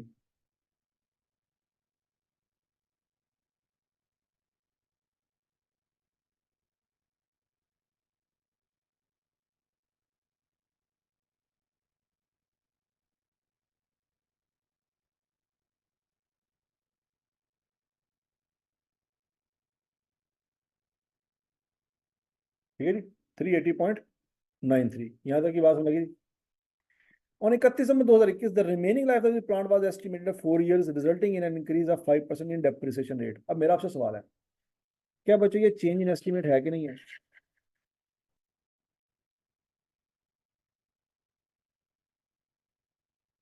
बोलो बोलो बोलो बोलो, पढ़ लो जरा, क्या हुआ? वो कहता है रिमेनिंग लाइफ उसकी क्या हो गई है, जिसकी वजह से डेप्रिसिएशन रेट क्या हो गया? बढ़ गया। अब ये जो बात हुई है 31 दिसंबर वाले दिन हुई है या उससे पहले भी मौजूद थी? 31 दिसंबर वाले दिन हुई है, तो इसका मतलब ये एक अंदाजा है जो चेंज हुआ है। और IAS 8 में आपने पढ़ा है कि अंदाजे जब भी चेंज होते हैं उनका इम्पैक्ट फ्यूचर में होता है, माजी में नहीं होता। तो 31 दिसंबर 2021 वाले दिन तक जो डेप्रिसिएशन निकालेंगे वो माजी के अंदाजों के मुताबिक निकालेंगे। नहीं बात समझ? तो आपने 19 की डेप्रिसिएशन और 20 की डेप्रिसिएशन और 21 की डेप्रिसिएशन किस बेस पे रिकॉर्ड करनी है? पास्ट के अंदाजों के मुताबिक रिकॉर्ड करनी है। क्योंकि ये बात जो पता लगी है ना, मेरी लाइफ कम हो गई है जिसकी वजह से रेट बढ़ गया है, ये 31 दिसंबर वाले दिन पता लगी है, तो उसका इम्पैक्ट 30 दिसंबर, एक दिन पीछे भी नहीं जा सकता, तो साल पीछे जाना तो बड़ी दूर की बात है। नहीं समझ रहे? ठीक हो गया? तो ये बात याद रखनी है, ये चेंज इन एस्टिमेट है। आप IAS 8 पढ़ रहे हैं, IAS 8 में यही बात लिखी है कि जब अंदाजा चेंज होता है तो उसका इम्पैक्ट कभी माजी में नहीं। 31 दिसंबर को जो बात पता लगी है वो एक दिन पहले पता थी, 2 दिन पहले पता थी, तो साल पहले कैसे पता होगी? मतलब 1 जनवरी 21 वाले दिन नहीं पता था कि भाई लाइफ कम हो गई है और रेट बढ़ गया। ये बात हमें 31 दिसंबर को पता लगी है, तो 31 दिसंबर तक हम पहुंच चुके होंगे। तो जब 31 दिसंबर तक हम पहुंच चुके होंगे तो किस अंदाजे के मुताबिक पहुंचे होंगे? पुराने अंदाजों के मुताबिक, उसमें डेप्रिसिएशन चार्ज कर चुके होंगे। यहां तक की बात समझ लगी। S L carried out impairment testing of the plant on 31 December 2021। अब वो टेस्टिंग करने लगा जी। And also on 31 December 2022 using the following estimates. अब 31 दिसंबर 21 को भी उसने कैलकुलेशन की है और 22 को भी कैलकुलेशन की है। 21 में जब कैलकुलेशन कर रहे होंगे तो 22 फ्यूचर है, लेकिन 22 में जब कैलकुलेशन कर रहे होंगे तो 22 फ्यूचर नहीं है। ये पॉइंट समझ आ रहा है कि नहीं आ रहा? ये बात याद रखनी है। 22 वाले दिन जब आप खड़े होंगे ना तो 23 फ्यूचर है, 22 फ्यूचर नहीं, 22 गुजर चुका। लेकिन 31 दिसंबर 21 में जब आप खड़े हैं तो आपके लिए 2022 क्या होगा? वो फ्यूचर। पॉइंट समझ आ गया? तो 2021 वाले दिन जब आप खड़े हैं तो 22 फ्यूचर के कैश फ्लो के तौर पे आएगा, लेकिन जब आप 22 में खड़े हैं तो 22 फ्यूचर के कैश फ्लो के तौर पे नहीं आएगा। अच्छा जी, अब जरा देखिएगा। Annual inflow from sale of product कितना है जी? 245। और हमें 21 वाले दिन लग रहा है उसकी लाइफ कितनी है? 4। तो ये 245 4 दफा लिखेंगे। क्यों, कैसे पता लगा? ये एक दफा नहीं कमाना आपने, कितनी दफा कमाना है? 4 दफा। एनुअल आउटफ्लो ये भी कितनी दफा आना है? 4 दफा आना है, क्योंकि 21 की रात को हमें नजर आ रहा था कि प्लांट कितने साल चलेगा? 4 साल चलेगा। तो ये 245 4 दफा आएगा, 167 भी 4 दफा आएगा। Annual interest on loan obtain for plant acquisition, ये एग्जामिनर ने लाइन पढ़ के वहां से सवाल डाला है। क्या ये इंटरेस्ट का जो खर्चा है जो बैंक को पे कर रही है माइनस करना है हमने? ये नहीं माइनस करना, उसने जानबूझ के लिखा। तो जिस बच्चे ने वो पेज पढ़ा होगा अच्छी तरह से उसको पता होगा क्या माइनस करना क्या माइनस नहीं करना। Net cell proceeds at the end of useful life in current condition. Current condition याद आया कुछ कुछ? ये वाला लफ्ज एग्जामिनर ने कहां से ढूंढा? ये उस पेज पे लिखा हुआ कि इस हालत में, जिस हालत में हमारे पास प्लांट पड़ा हुआ है ना, अगर इसको बेचेंगे 4 साल के बाद, क्या लिखा हुआ है? आज, अभी इसी वक्त नहीं, 4 साल बाद जब बेचेंगे तो कितने पैसे कमाएंगे? 142। ये रेलिवेंट है, ये आएगा। Additional sale proceeds at the end of life if plant is modified at a cost of 50 million. वो कहता है अगर उसमें मॉडिफिकेशन कर दी जाए, जैसे गाड़ी के अंदर सीएनजी किट लगवा दी जाती है तो उसकी थोड़ी सी कीमत बढ़ जाती है, या रिम उसमें नए डलवा दिए जाते हैं तो उसकी वैल्यू थोड़ी सी बढ़ जाती है। बात में लगी है? अगर मैनुअल थी उसको आपने ऑटो में कन्वर्ट करके बेचा है तो क्या हो जाएगा? गाड़ी की कीमत थोड़ी सी बढ़ जाएगी। सेफ्टी बैग नहीं थे, अब सेफ्टी बैग भी आपने डलवा दिए हैं तो गाड़ी की कीमत थोड़ी सी बढ़ जाएगी। लेकिन वो सारे के सारे खर्चे वो हैं जो आपने इस वक्त नहीं किए, फ्यूचर में सोचे होंगे और उसके बाद जाके बेचनी होगी। करंट कंडीशन में ऐसी कोई बात नहीं। तो कहता 50 मिलियन का खर्चा करने के बाद जब आप इसको बेचोगे ना तो इतने का सेल होगा। तो ये रेलिवेंट है? ये रेलिवेंट नहीं है, ना ये रेलिवेंट है ना 50 रेलिवेंट है। ये बात उसने क्यों लिखी यहाँ पे और कहां से लिखी, समझ आ रही है? तो उसने वो एक एक लाइन पढ़ी examiner. Current fair value less cost to sell 300 million, ये कहां पे इस्तेमाल होगी बच्चों? आपको पता है रिकवरेबल अमाउंट निकालने के लिए आपको 2 चीजें चाहिए होती हैं, fair value less cost to sell और वैल्यू इन यूज। तो वैल्यू इन यूज का डाटा उसने ऊपर दे दिया है और नीचे उसने fair value less cost to sell दे दिया है, ताकि इनका आपस में मुकाबला हो, जो बड़ी वैल्यू होगी वो रिकवरेबल अमाउंट बन जाएगी। और एप्लीकेबल डिस्काउंट रेट इज 12%। अब यहाँ पे एक सवाल उसने दिया था और ये स्प्रिंग 23 डिस्कस करें ना, ऑटम 22 देखते हैं। ऑटम 22 में भी सवाल आया था, कब आया था ये?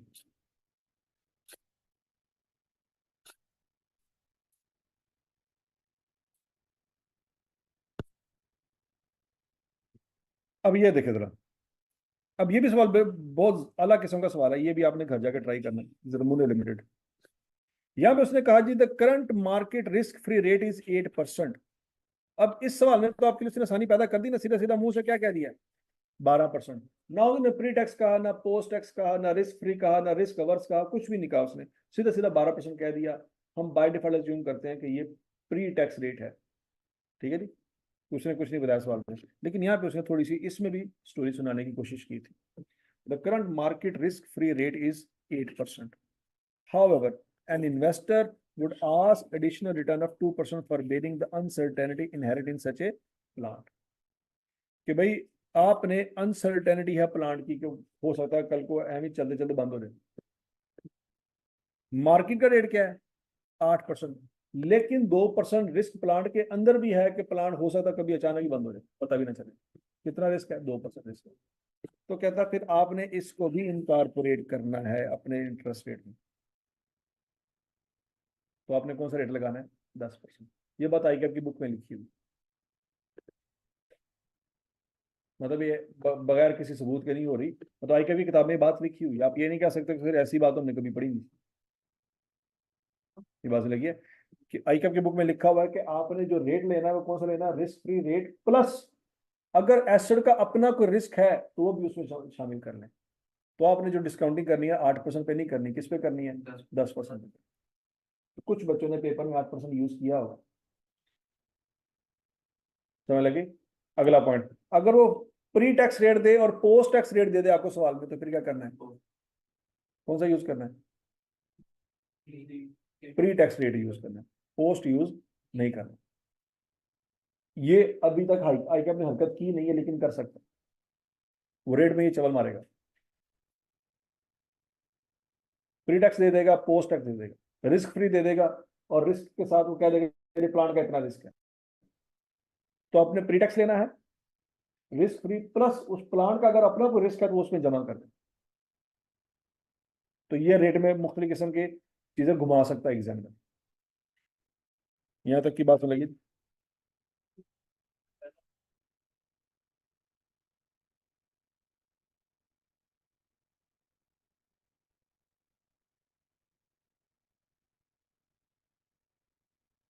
नहीं, अगर वो आउटस्टैंडिंग है तो आपने सिर्फ और सिर्फ जो आपने जिस दिन आपने एसेट बेचा उस दिन जो तय हुआ है वही आपकी प्रोसीड है। बाकी कलेक्शन में मसले मसाइल आ रहे हैं तो वो आपकी मैनेजमेंट के मसले हैं, प्लांट का उसमें कोई कसूर नहीं है कि दुनिया का हर प्लांट बेचते वक्त लोग उधार पे प्लांट बेचेंगे। ये पॉइंट है उस्मान मुगल। पॉइंट समझ आया आपको? आपने ये सोचना ही है कि जो ये आप बात करने जा रहे हो ना, क्या दुनिया की हर कंपनी एसेट बेचते वक्त ऐसे ही करेगी? अगर तो दुनिया की हर कंपनी एसेट बेचते वक्त ऐसे ही करेगी, इसका मतलब है उसके लिए फिर असूल सबके लिए सेम है, क्योंकि आईएफआरएस सारी दुनिया की तमाम कंपनी पर अप्लाई होते हैं, किसी एक कंपनी पर अप्लाई नहीं होते। ठीक है ना? तो प्लांट बेचा है आपने, उधार पे बेच दिया है, कल को आपको लगता है कि इतने % चांस है कि मिल जाएगा, इतने % चांस है कि नहीं मिलेगा, तो जो अमाउंट कमिट हुई है at the date of disposal वही आपकी प्रोसीड्स है। हाँ जी, यहाँ तक की बात समझ लगी जी?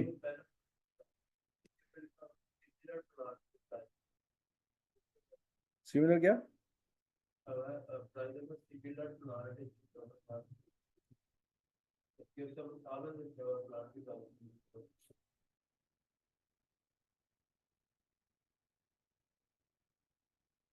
कभी लिखा सिमिलर था?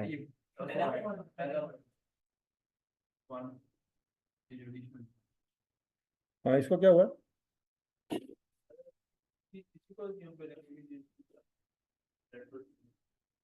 नहीं नहीं नहीं, ये बेसिकली आपको इन्फॉर्मेशन दे रहा है फेयर वैल्यू कॉस्ट चल रही है, करंट सेलिंग प्राइस।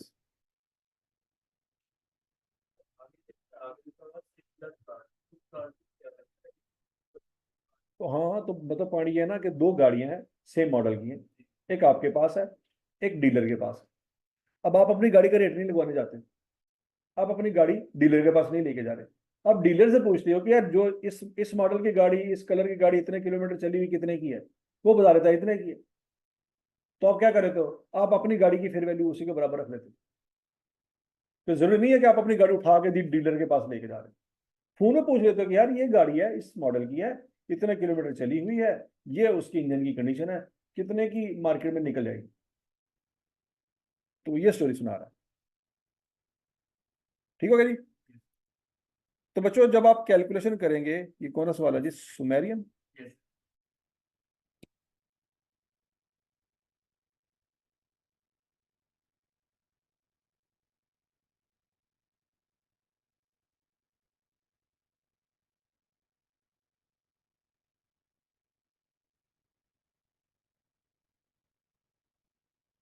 ठीक है जी बच्चों। अब 31 दिसंबर 2021 की रात को जब आपने कैलकुलेशन की तो 380.93 आपकी कैरिंग वैल्यू आई, ऐसे ही है। और फिर आप क्या करेंगे, 2021 वाले दिन बैठ के वैल्यू न्यूज निकालेंगे, तो आप क्या करेंगे, 2022 आपके लिए फ्यूचर है, ऐसे ही ना। 21 वाले दिन खड़े हैं तो 22 क्या है, फ्यूचर। 23 क्या है, फ्यूचर। 24 क्या है, फ्यूचर। 25 क्या है, फ्यूचर। 4 साल, 4 सालों के एनुअल इनफ्लो, 4 सालों के एनुअल आउटफ्लो, और चौथे साल के एंड पे जब आप उसको बेचेंगे कितने पैसे मिलेंगे, 142। और आप माइनस करेंगे, आपके पास क्या आ जाएगा, net proceed, net cash flow आ जाएगा। फिर उसको आप किस रेट पे डिस्काउंट करेंगे, 12% पे डिस्काउंट करके जमा करेंगे, तो बच्चों 327.16 आपकी क्या आ गई, वैल्यू न्यूज आ गई। और आपकी fair value cost of sale कितनी है जी, 300। तो वैल्यू इन यूज बड़ी है या fair value cost to sell बड़ी है, वैल्यू इन यूज बड़ी है, तो ये क्या बन जाएगी, ये रिकवरेबल अमाउंट। और इस रिकवरेबल अमाउंट को किससे कंपेयर करेंगे, 380.93 से कंपेयर करें। तो क्या कैरिंग अमाउंट ज्यादा है, रिकवरेबल अमाउंट कम है, तो इंपेयरमेंट लॉस हो जाएगा।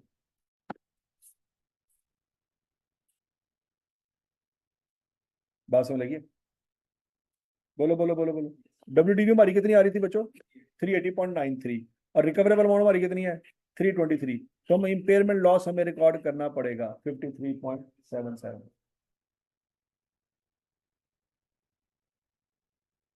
ये पॉइंट समझ आया। अब जरा देख लो बच्चों, ये सारी वही कैलकुलेशन जो आपने की हुई है। 570 कॉस्ट थी पहले साल, 42.75 की डेप्रिसिएशन अगले साल, 79 की डेप्रिसिएशन अगले साल, 67.22 की डेप्रिसिएशन, 15 15 15। क्लियर हो गया। अच्छा, WDVI आपके पास 380.93। अब आई कैप के सोल्यूशन में मेरा ख्याल है उसने 2021 में 20% डेप्रिसिएशन चार्ज की है, मुझे कंफर्म नहीं है, हो सकता है वो गलत है। ठीक है जी। क्यों बोला, क्योंकि एस्टिमेट जिस दिन आपने आपका अंदाजा चेंज हुआ है ना, उससे एक दिन भी पीछे नहीं जा सकते, ये IAS 8 की वर्डिंग है। अब एग्जामिनर जितना मर्जी बड़ा हो जाए, वो IAS 8 से बड़ा नहीं हो सकता। बात समझिए। अगर तो कहता ना कि 1 जनवरी को हमारा अंदाजा चेंज हुआ है, फिर एग्जामिनर ठीक है कि 1 जनवरी 2021 वाले दिन ही डेप्रिसिएशन 20% लगाएंगे। लेकिन अगर 31 दिसंबर को जाके पता चला भाजन लाइफ उसकी कम हो गई है, तो ये बात 1 जनवरी को पता नहीं थी, तो तीनों सालों में 15% रेट लगेगा। WDVI 380, रिकवरेबल अमाउंट क्या आई, 327। कितने इम्पेयरमेंट लॉस बुक करेंगे, 53.77। यहां तक की बात समझ आ गई।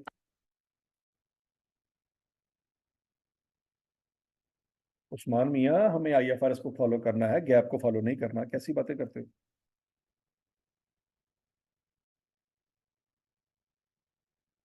ठीक है जी, यहां तक की बात समझ लगी जी। अगला पॉइंट, अब जब आप 22 में खड़े हैं, तो कितने सालों के इनफ्लो आउटफ्लो लेने हैं आपने, 3 सालों के, अब 4 सालों के नहीं लेने। क्या ये बात समझ लगी है। अगला पॉइंट, अब जरा गौर से देखिएगा, जब आप 22 में खड़े हैं तो आपके एनुअल इनफ्लो कम हो गए, सॉरी बढ़ गए। पिछले साल क्या सोचा था कि हर साल 245 मिलियन कमाएंगे, अब क्या सोच रहे हैं कि हर साल 263 मिलियन कमाएंगे। इनफ्लो आपके चेंज हो गए, तो कोई मसला नहीं है, हम वो पिछले वाले इनफ्लो के लेके बैठे नहीं रहेंगे। ये भी एक अंदाजा है, ये भी क्या है, अंदाजा। अब अंदाजे फ्यूचर में अप्लाई होते हैं, माजी में अप्लाई। हम पुरानी वैल्यू न्यूज को दोबारा से चेंज नहीं करेंगे कि यार वो पिछले साल हमने जो सोचा था वो गलत था, अब ये होना चाहिए, नहीं। क्योंकि ये भी तो चेंज हो सकता है अगले साल जाके। अंदाजे फ्यूचर में ही अप्लाई होंगे, माजी में नहीं रहेंगे। तो ये भी अंदाजा है बच्चों, हमारा चेंज हो गया। अब हमें लगता था कि खर्चे होंगे 167, लेकिन होंगे कितने अब, 174। साल चेंज हो गया, अंदाजा चेंज हो गया।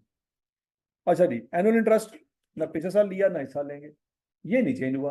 ये पहले हैरत वाली बात है, ये क्यों नहीं चेंज हुआ, क्योंकि लोन के ऊपर हर साल इंटरेस्ट क्या होगा, सेम ही पड़ रहा है, क्योंकि अमाउंट ऑफ लोन सेम होगी। ठीक है जी।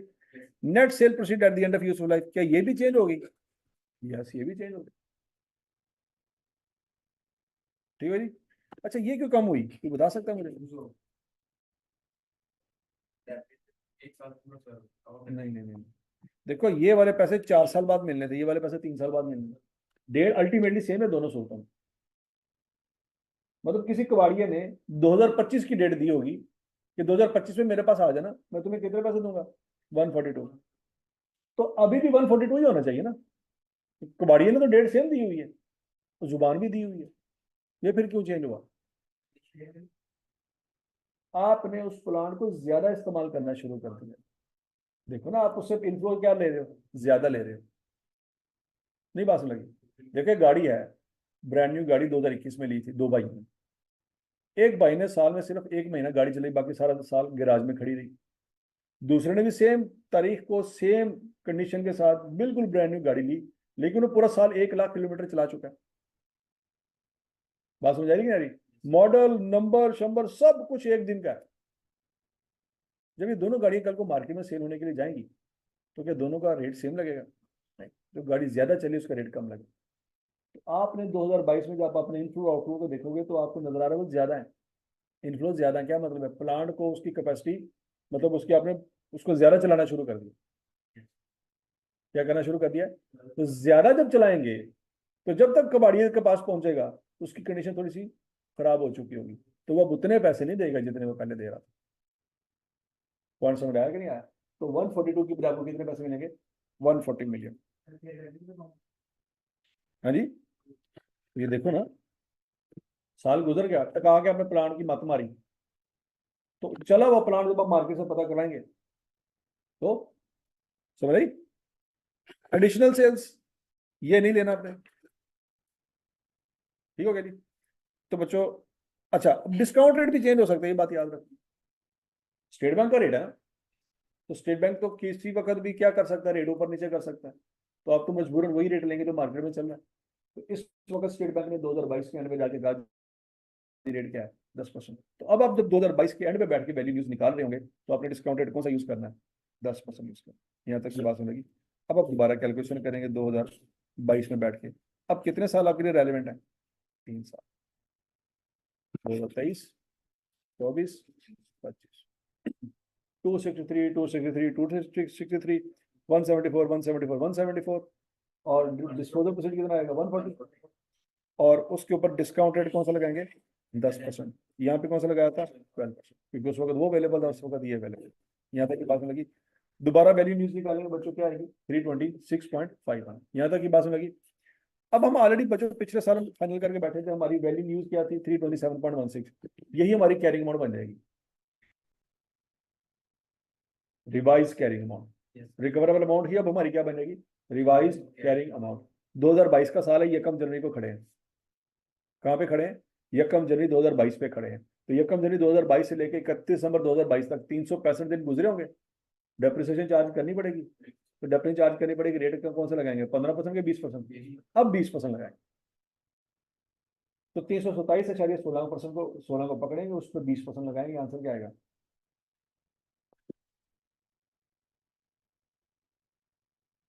65.43।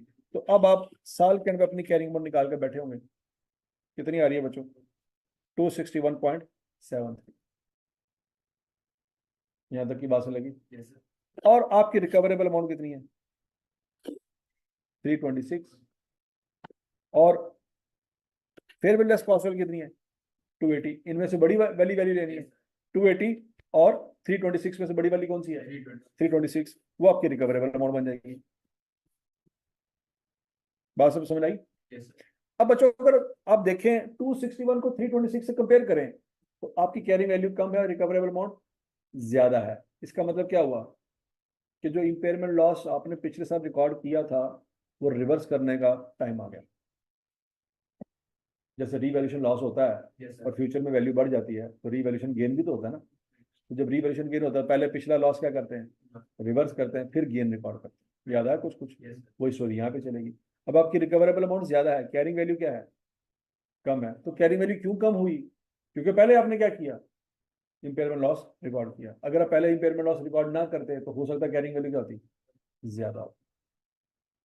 यहाँ तक की बात लगी। तो बच्चों, अब आपका जो एसेट है वो 261 से कहां पे जाना चाहिए? थ्री, किस पे जाना चाहिए? 326 पे जाना चाहिए। किस पे जाना चाहिए? 326 पे जाना चाहिए। क्या यहां तक की बात में लगी? 326.51 पे जाना चाहिए। यहां पे स्टैंडर्ड आके आपको रोकता है थोड़ा सा। हमारे मुताबिक, हमारे नॉलेज के मुताबिक 261 से उठ के कहां पे जाना चाहिए? 326 पे जाना चाहिए। स्टैंडर्ड आके कहता है, 1 मिनट के लिए मेरी बात सुनो, मुझे बताओ, अगर आज कोई प्लांट, आज कैरिंग अमाउंट उसकी 100 मिलियन है, रिकवरेबल अमाउंट उसकी 120 मिलियन है, तो क्या आप गेन रिकॉर्ड करोगे? इम्पेयरमेंट टेस्ट करने जा रहे थे, कॉस्ट मॉडल है आपका, कौन सा मॉडल है? कॉस्ट मॉडल है, और आप इम्पेयरमेंट टेस्ट करने जा रहे थे। आपकी कैरिंग अमाउंट कितनी है? 100 मिलियन। मार्केट से आपने फेयर वैल्यू पता करवाई, वैल्यू न्यूज पता करवाई, रिकवरेबल अमाउंट हायर ली, वो 120 आई, तो 20 मिलियन का गेन रिकॉर्ड करोगे आप? नहीं करेंगे। 20 मिलियन का गेन रिकॉर्ड नहीं करेंगे। कब करेंगे, कब नहीं करेंगे? नहीं नहीं, गेन, गेन कब करेंगे, कब नहीं करेंगे? अगर रीवैल्यूएशन मॉडल होता तो ये रिकॉर्ड कर लेते। हमारा रीवैल्यूएशन मॉडल नहीं है, हमारा कौन सा मॉडल है? Cost model. तो ये गेन रिकॉर्ड नहीं कर सकते।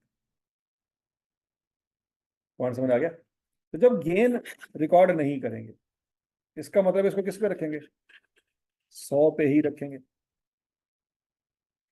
अगले साल आपने रिकवरेबल अमाउंट पता करवाई, फर्ज करो, और रिकवरेबल अमाउंट आई आपकी 70, लॉस हो गया कितना? 30 का। ये रिकॉर्ड करेंगे? बोलो बोलो बोलो बोलो। ये भी नहीं करेंगे। ये करेंगे। कितना करेंगे? 30 मिलियन का करेंगे। समझ आ गई? अच्छा जी। फिर उसके बाद बच्चों, उससे अगले साल आपकी कैरिंग अमाउंट क्या हो गई? 70 थी। अब आपने दोबारा से रिकवरेबल अमाउंट पता करवाई, 115 मिली, तो कितना गेन हुआ? 45 का गेन हुआ। तो क्या ये गेन रिकॉर्ड करेंगे? हम 115 पे नहीं जा सकते। क्यों? हम कभी भी, जब 120 की ऑप्शन थी हमारे पास, हम 120 पे नहीं पहुंचे, 100 तक रहे। तो आज अगर 115 हो रहा है तो 115 तक नहीं जाएंगे। अगर 115 तक चले गए तो फिर सवाल ये पैदा होगा, 120 पे क्यों नहीं गए? हम ये सोच सकते हैं कि पिछले साल जो 30 मिलियन का लॉस रिकॉर्ड किया था, तो हमारा एक अंदाजा था, हो सकता है हमसे गलती होगी हो, वो गलती रिवर्स कर सकते। तो हम 115 तक नहीं जा सकते, हम कहां तक जा सकते हैं? 100 तक जा सकते हैं। 70 को उठाएंगे, 100 तक लेके जाएंगे। मतलब रिकवरेबल अमाउंट चाहे 115 हो, हम यहाँ पे गेन कितने का रिकॉर्ड करेंगे? 30 का रिकॉर्ड करेंगे। मतलब रिवाइज्ड कैरिंग अमाउंट हम अपनी कितनी बनाएंगे? 100 मिलियन की बनाएंगे, 115 की नहीं बनाएंगे। यहाँ तक की बात समझी? वो कहता है कि भाई आपकी जो कैरिंग ओरिजिनली थी, अगर इंपेयरमेंट ना हुई होती तो आज कितने की होती? 100 की होती। तो 100 तक लेके जाओ। 100 से ऊपर नहीं लेके जा सकते। अगर लेके जा सकते होते तो पहले साल में लेके क्यों नहीं गए? लेके जाते ना फिर। नहीं लेके गए तो किसी वजह से नहीं लेके गए। अच्छा, अगर 120 पे ले जाते तो फिर इसका मतलब आप कॉस्ट मॉडल फॉलो नहीं कर रहे, आप रिवैल्यूएशन मॉडल फॉलो कर रहे। तो रिवैल्यूएशन मॉडल में तो ठीक है, ले जाओ, 115 तक भी ले जाओ। यहां तक की बात सुन लगी? तो अगर आपने शुरू में उसको 100 से 120 पे नहीं लेके गए तो बाद में भी इजाजत नहीं है। ठीक है जी? अब इस चीज को अपने ज़हन में रखना बच्चों। अब सोचो आपके दिमाग में क्या आ रहा है? 261 से कहां पे जाना चाहिए? 326 पे जाना चाहिए। लेकिन हम ये सोचेंगे कि अगर कभी इंपेयरमेंट हुई ही ना होती तो आज कैरिंग अमाउंट क्या होती, उससे ऊपर नहीं जा सकते। नहीं बात समझ रही? नहीं समझ रही? इस एग्जांपल में आपको ये बात समझ रही है कि अगर रिवैल्यूएशन हुई ही ना होती तो कैरिंग वैल्यू हमेशा हमेशा हमारी 100 मिलियन ही रहती। ये मैं डेप्रिसिएशन को निकाल के बात कर रहा हूँ, यहाँ पे डेप्रिसिएशन की डिस्कशन नहीं की मैंने। मैं लैंड की, फॉर एग्जाम्पल मैं लैंड की बात कर, लैंड है उसमें डेप्रिसिएशन नहीं होती, तो उसकी कैरिंग मोड में भी डेप्रिसिएशन नहीं है, रिकवरेबल मोड में भी नहीं है। ठीक हो गया? तो अगर कोई इम्पेयरमेंट ना होती तो हमारा लैंड 100 का था, 100 का ही रहेगा। लेकिन डेप्रिसिएशन का मसला उस वक्त आएगा जब आप डेप्रिशिएबल एसेट इस्तेमाल कर रहे होंगे। अब हमें देखेंगे कि अगर कभी इंपेयरमेंट ना होती तो आज 31 दिसंबर 22 वाले दिन हमारी कैरिंग वैल्यू क्या होती, वो कैलकुलेट करेंगे बच्चों। वो कैसे कैलकुलेट करेंगे? वंस अगेन, डेप्रिसिएशन 6 महीनों की, फिर साल की, फिर साल की, फिर अगले साल 20 20% के हिसाब से पूरे साल की डेप्रिसिएशन आती, ऐसे ही आती ना अगर इम्पेयरमेंट होती ना। तो 380.93 तो हम ऑलरेडी निकाल के बैठे हुए हैं। इम्पेयरमेंट ना होती तो यही 380.93 अगले साल 20% के हिसाब से डेप्रिशिएट होता। तो हमारी कैरिंग अमाउंट क्या होती 31 दिसंबर 2022 वाले दिन, if there had been no impairment, कितनी होती? इसका मतलब है जब आप गेन रिकॉर्ड करने जा रहे हैं तो 304 से ऊपर नहीं जा सकते। नहीं समझ आई, नहीं समझ आई। 304 से ऊपर वैसे तो हम आंखें बंद करके जा रहे थे 326 तक, 261 से कहां तक जा रहे थे? 326 तक। लेकिन इस असूल ने हमें रोक दिया कि 326 तक नहीं जाना। कहां तक रहना है आपने? 304 तक जाना। तो बच्चों उस फिर हम क्या करेंगे, 326 की बजाय 304 तक पहुंचेंगे तो कितना गेन है जो रिवर्स करेंगे हम, लॉस है जो रिवर्स करेंगे 43.01 का रिवर्सल ऑफ इम्पेयरमेंट। क्या ये पॉइंट समझ आया सबको? तो लोअर ऑफ रिकवरेबल अमाउंट और कैरिंग वैल्यू ओरिजिनली कैलकुलेटेड जो थी वो 304 थी, रिकवरेबल अमाउंट 326 है। इन दोनों में से क्या कौन सी अमाउंट लेंगे? लोअर अमाउंट लेंगे।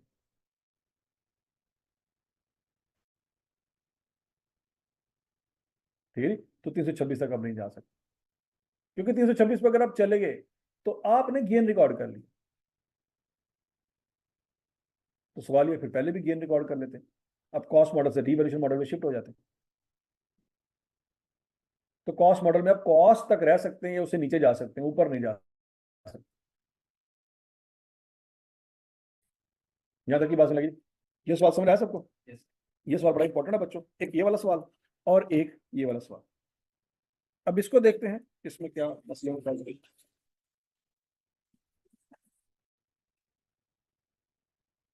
क्या देखें, उसने देखो पॉइंट ये है, क्या उसने प्रेजेंटेशन मांगी है आपसे? क्या मांगा है? तो जैसे मर्जी निकालो। उसने क्या ये कहा है कि एक स्टेट्स बनाओ? स्टेट्स तो नहीं मांगे उसने। उसने भाई कैरिंग अमाउंट निकालो, जैसे मर्जी निकालो। तो आपकी मर्जी है, टी अकाउंट बनाए, आपकी मर्जी है फॉर्मेट बनाए, कॉलम बनाए, रो बनाए, जो मर्जी करो। उसने बस कैरिंग अमाउंट चेक करनी है आपकी सही है कि गलत, बस। ठीक है जी। सवाल को आपने ध्यान से पढ़ना है कि प्रेजेंटेशन यहाँ पे रिक्वायर्ड है भी कि नहीं है। अब ये सवाल कब आया था जी? 8/22 में आया था।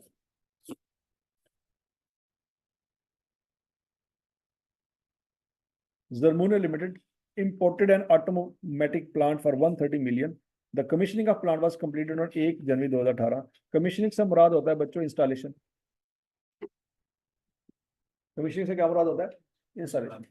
कमीशनिंग और डीकमीशनिंग ये दो वर्ड हैं, बड़े इंपॉर्टेंट हैं और यूज होते हैं फेटो में बहुत ज्यादा। उसके ऊपर पूरा स्टैंडर्ड IS 37 है, रेफरिक वन, तो वो आपने बाद में पढ़ना है। तो उस चीज को मद्देनजर रखते हुए आईकैप ने थोड़ा सा नाम चेंज किया है। पहले इंस्टॉलेशन का वर्ड यूज होता था, अभी आईकैप थोड़ा सा टेक्निकल वर्ड्स की तरफ जा रहा है।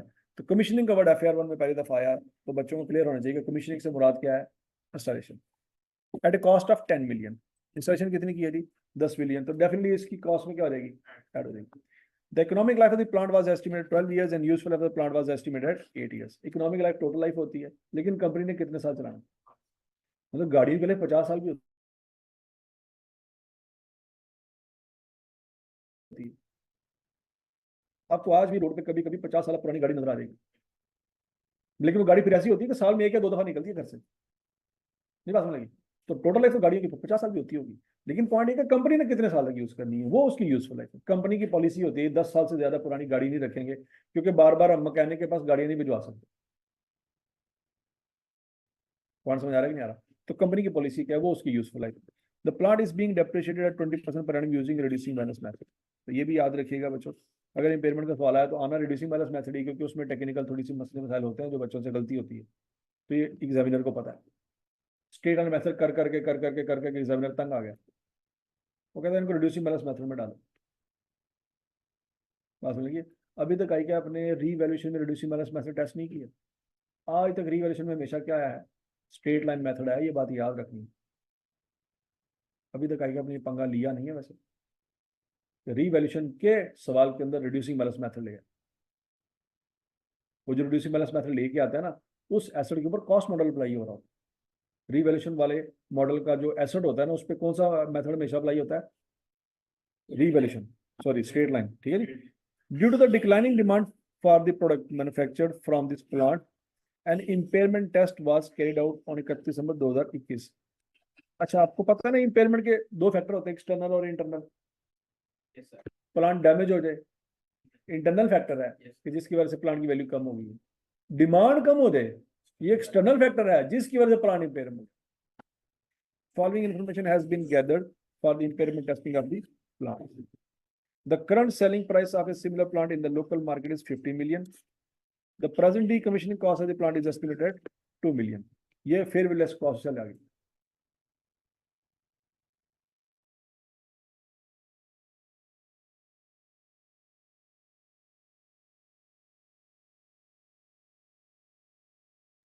ठीक है। The plants, the current market risk-free rate of interest is 8%. However, an investor would ask additional return at 2% for bearing the uncertainty inherent in such a plant. इसका क्या करना है, ये बात समझ आ गई? ये आईकैप की बुक में लिखा हुआ है, पेज नंबर मुझे याद नहीं है, वो ढूंढ लीजिएगा, आपको मिल जाएगा, आप वहां से वेरीफाई भी कर सकते हैं। A junior accountant has calculated following net cash flow from operating the plant. Junior cash accountant ने क्या किया है? डेफिनेटली जूनियर अकाउंटेंट ने इसके अंदर कोई शवल मारी होगी जिसको आपने ढूंढना है। जब भी जूनियर अकाउंटेंट का वर्ड आ जाना पेपर में, समझ आओ कि उसने कोई चवल मारी है, आपने उसको ठीक कर। लेकिन उसके लिए आपके पास नॉलेज होना चाहिए, वरना आपको पढ़ के लगेगा यार सही तो कर रहे हैं। आपके पास नॉलेज नहीं है तो आप कहेंगे यार जूनियर अकाउंटेंट इज्जतदार बंदा सही कर रहा है, कोई मसला ही नहीं है। तो एग्जामिनर को फील हो जाएगा तुसी भी जूनियर अकाउंटेंट है। ठीक है जी। अच्छा जी, 2022 में 11, 23, 7, 24, 3 और 25, 1। However, a review of accountants working has revealed the following. Depreciation of the plant has been included as an outflow in each year. उसने depreciation को शामिल कर दिया है। ये नहीं करना था। क्यों नहीं करना था? क्योंकि हमने तमाम इनफ्लो आउटफ्लो पढ़े जिसमें डेप्रिसिएशन की बात ही कोई नहीं। अगर कोई होती तो अपने मुंह से वो वहां पे लिख देता ना। नहीं समझ नहीं, पहली बात। दूसरी बात, इनफ्लो और आउटफ्लो में कैश की बात हुई है, कैश इनफ्लो कैश आउटफ्लो। क्या डेप्रिसिएशन है कैश है? नहीं है, इसलिए ये इस वजह से भी नहीं आई।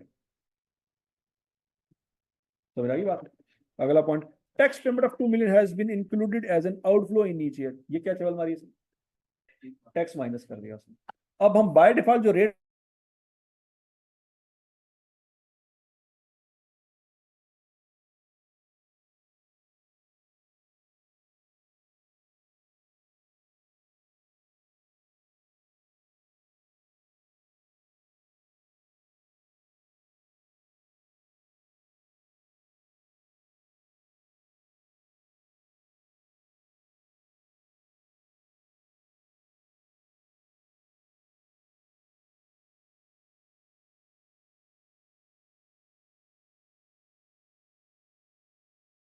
ले रहे होते हैं, ये प्री टैक्स होगा कि पोस्ट टैक्स होगा?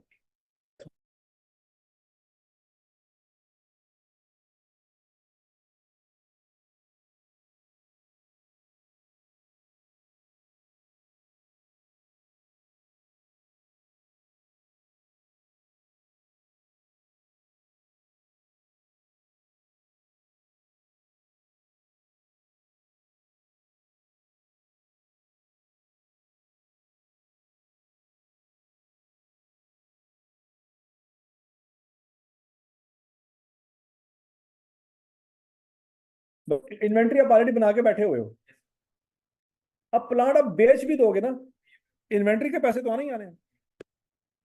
तो इनफ्लो, वैल्यू न्यूज में इनफ्लो और आउटफ्लो वो आने हैं जो एसेट को इस्तेमाल करेंगे तो वो इनफ्लो आउटफ्लो हो, इस्तेमाल नहीं करें वो इनफ्लो आउटफ्लो ना हो, वो रेलिवेंट है। अब ये इन्वेंट्री जो आपने ऑलरेडी बना के रखी है, प्लांट बेच दो, ये इन्वेंट्री से पैसे फिर भी कमा लो, तो ये प्लांट की इनफ्लो में शामिल नहीं होने चाहिए। तो बच्चों ये 11, 7, 3, 1 में क्या उसने गलतियां की हैं, ये बात समझ लगी? ऊपर वाली गलती हर साल में की है उसने, दूसरी वाली गलती और तीसरी वाली गलती सिर्फ 22 में की है, हर साल ना माइनस कर देना। पॉइंट समझ आ गया जी? सवाल कौन सा जी? हाँ जी, अब बच्चों जरा देखो, सबसे पहले तुम वर्किंग करके क्या करेंगे। अच्छा, इसमें उसने मांगा है तो फॉर्मेट क्या कहा है, कंप्यूट, बस। तो जैसे मर्जी करें, जैसे आपको समझ आती करें, कोई टेंशन वाली बात नहीं है, कोई प्रेजेंटेशन नहीं है, कोई वर्किंग नहीं। कैलकुलेट, कंप्यूट, इस तरह के वर्ड आ जाए तो कोई फॉर्मेट नहीं है। हाँ, जब वो कहेगा ना प्रिपेयर नोट, फिर प्रेजेंटेशन मैटर करती है। प्रिपेयर एक्सट्रैक्ट्स, फिर प्रेजेंटेशन मैटर करती है, क्योंकि वो अपने अल्टीमेटली फाइनेंशियल स्टेटमेंट में प्रेजेंट करना होता है। तो कंप्यूटेशन या कैलकुलेशन में कुछ नहीं करना, ठीक है। अच्छा जी, अब बच्चों जरा गौर से देखिएगा, ये 11,7,3,1 कहां से आया, ये बात सुनाइए। इस सवाल में लिखा हुआ तो वहां से उठाया। डेप्रिसिएशन हमें निकालनी पड़ेगी। अब डेप्रिसिएशन में उसने पंगा क्यों डाला, क्योंकि उसको पता है कि मेथड कौन सा है।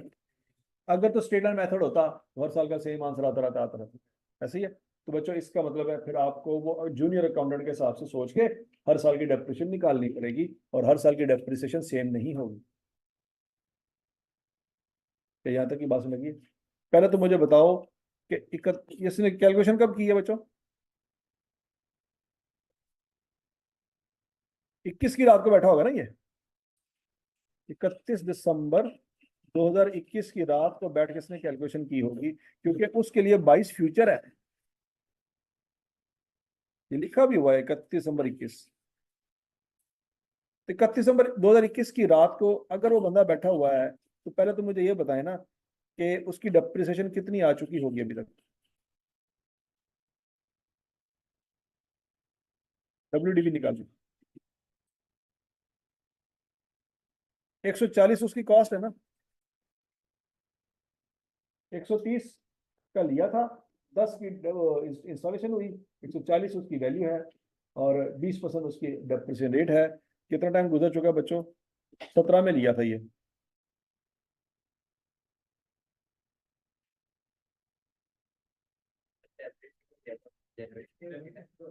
हाँ जी। अब 17 में प्लांट लिया था, लेकिन प्लांट इंस्टॉल कब हुआ था, 1 जनवरी 18 को। तो 18 से डेप्रिसिएशन स्टार्ट होगी, 17 में नहीं होगी। ये पॉइंट भी है इस सवाल में, कि जब प्लांट इंस्टॉल हुआ है उस वक्त वो अवेलेबल फॉर यूज था, उस दिन से डेप्रिसिएशन चार्ज होगी। हाँ जी। जब आपको रेट दे दिया तो आपको उसकी जरूरत ही नहीं है। रिड्यूसिंग मार्क्स में तुम्हें क्या दे दिया उसने, रेट। आपको क्या लगे इकोनॉमिक लाइफ यूजफुल है, वैसे यूजफुल लाइफ लेते होते हैं, इकोनॉमिक लाइफ नहीं लेते होते।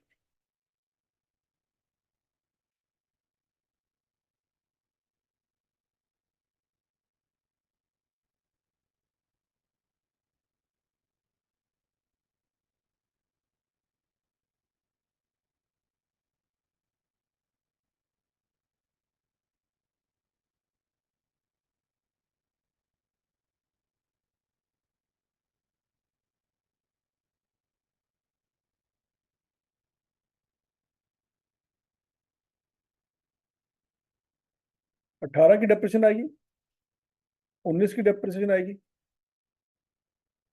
और 20 की आएगी, और 21 की आएगी, ऐसी है। 18 की बताएं जरा कितनी आती है।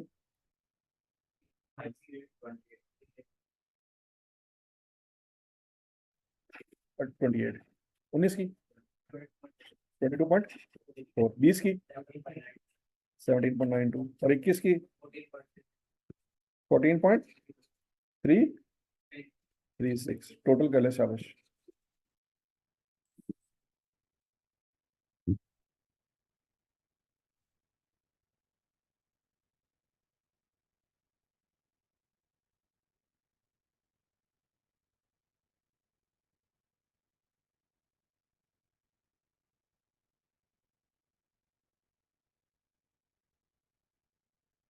एक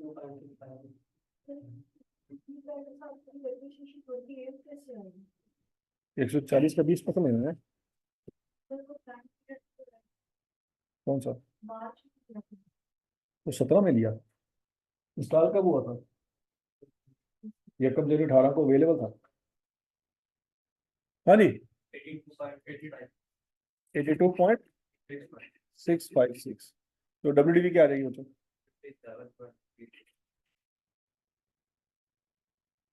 57., 3,4 ये आपकी WDV है। इसके साथ आपने रिकवरेबल अमाउंट को कंपेयर करना, ऐसी है ना। अब बच्चों उसने जब डेप्रिसिएशन चार्ज की होगी तो किसको पकड़ा होगा? 57.34 को पकड़ा होगा और उसका क्या किया होगा? 20% लिया होगा और 2022 के इनफ्लो में माइनस कर दिया होगा। ये पॉइंट समझ रहा है? तो मुझे बताओ 57.34 का 20% लें, कितनी डेप्रिसिएशन बनती है? 11.467 47, ठीक है 11.47 कर लेते हैं। तो ये उसने कैलकुलेट की होगी जो हम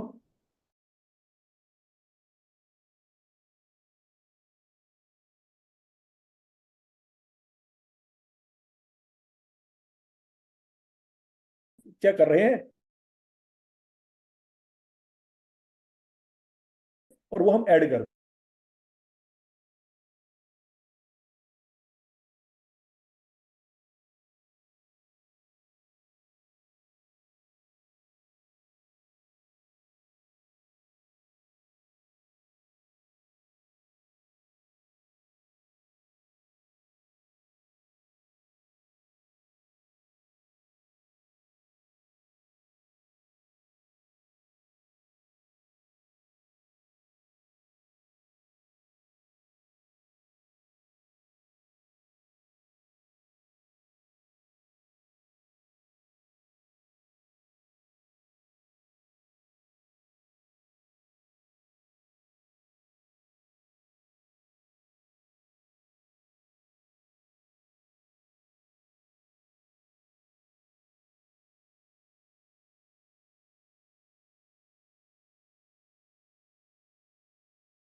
अब देखें बच्चों,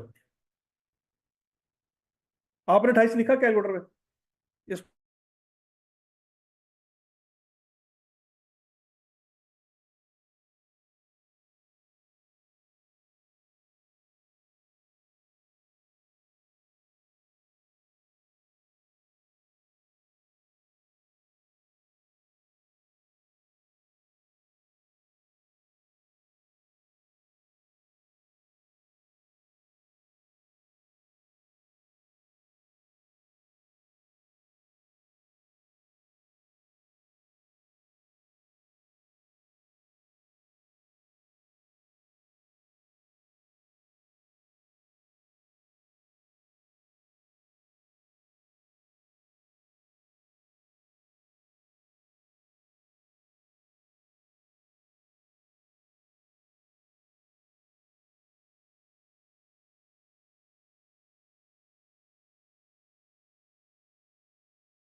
ठीक है जी।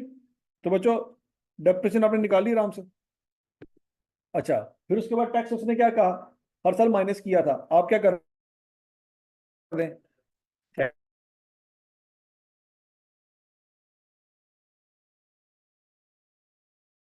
Add back.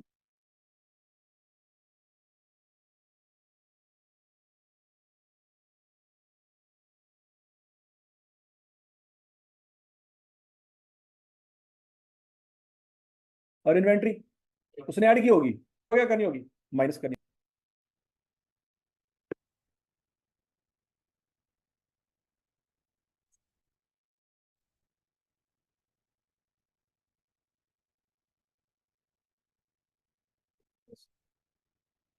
तो समझ आ गई थी। तो बच्चों वैल्यू न्यूज हमारी क्या आई है 53.46 और रिकवरेबल अमाउंट हमारी कैरिंग अमाउंट हमारी क्या है 57.34 ऐसी है। और वैल्यू फेयर वैल्यू कॉस्ट हमारी क्या है 50 माइनस 2 48। इन दोनों में से हार कौन सी है 53 या 48 53। ये रिकवरेबल अमाउंट है, ये कंपेयर होगी इसके साथ कैरिंग अमाउंट के साथ। तो कैरिंग अमाउंट 57.34 है और रिकवरेबल अमाउंट 53.46 है। डिफरेंस आ गया 3.88 का। ये आपका इम्पेयरमेंट लॉस है। और उसने सवाल में हमसे क्या मांगा था, इम्पेयरमेंट लॉस मांगा था, वो हमने निकाला।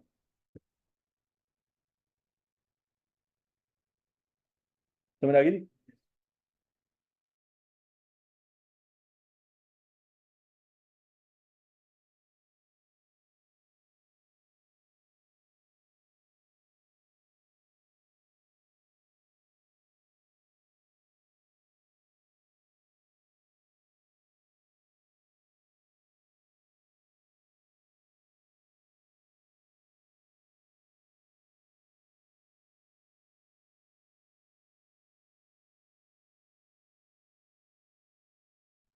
ऐसी है ना। तो 4 साल गुजर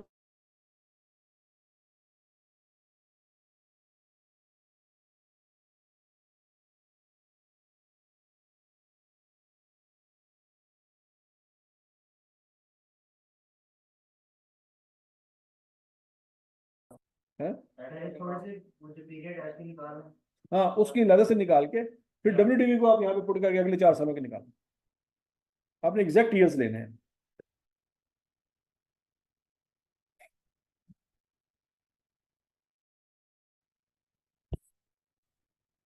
और यहाँ तक की बात समझ आई। चलो जी बच्चों, इंपेयरमेंट से रिलेटेड जितने भी सवाल है ना घर जाके आपने आज करने हैं, इंपेयरमेंट को आज आपने खड़का देना है।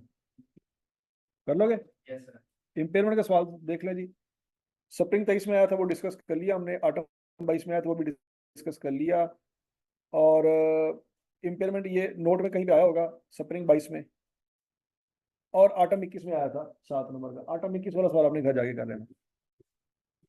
ये आपका होमवर्क है। 2 मैंने डिस्कस कर दिया, एक आपका नहीं। हाँ जी है, बिल्कुल है।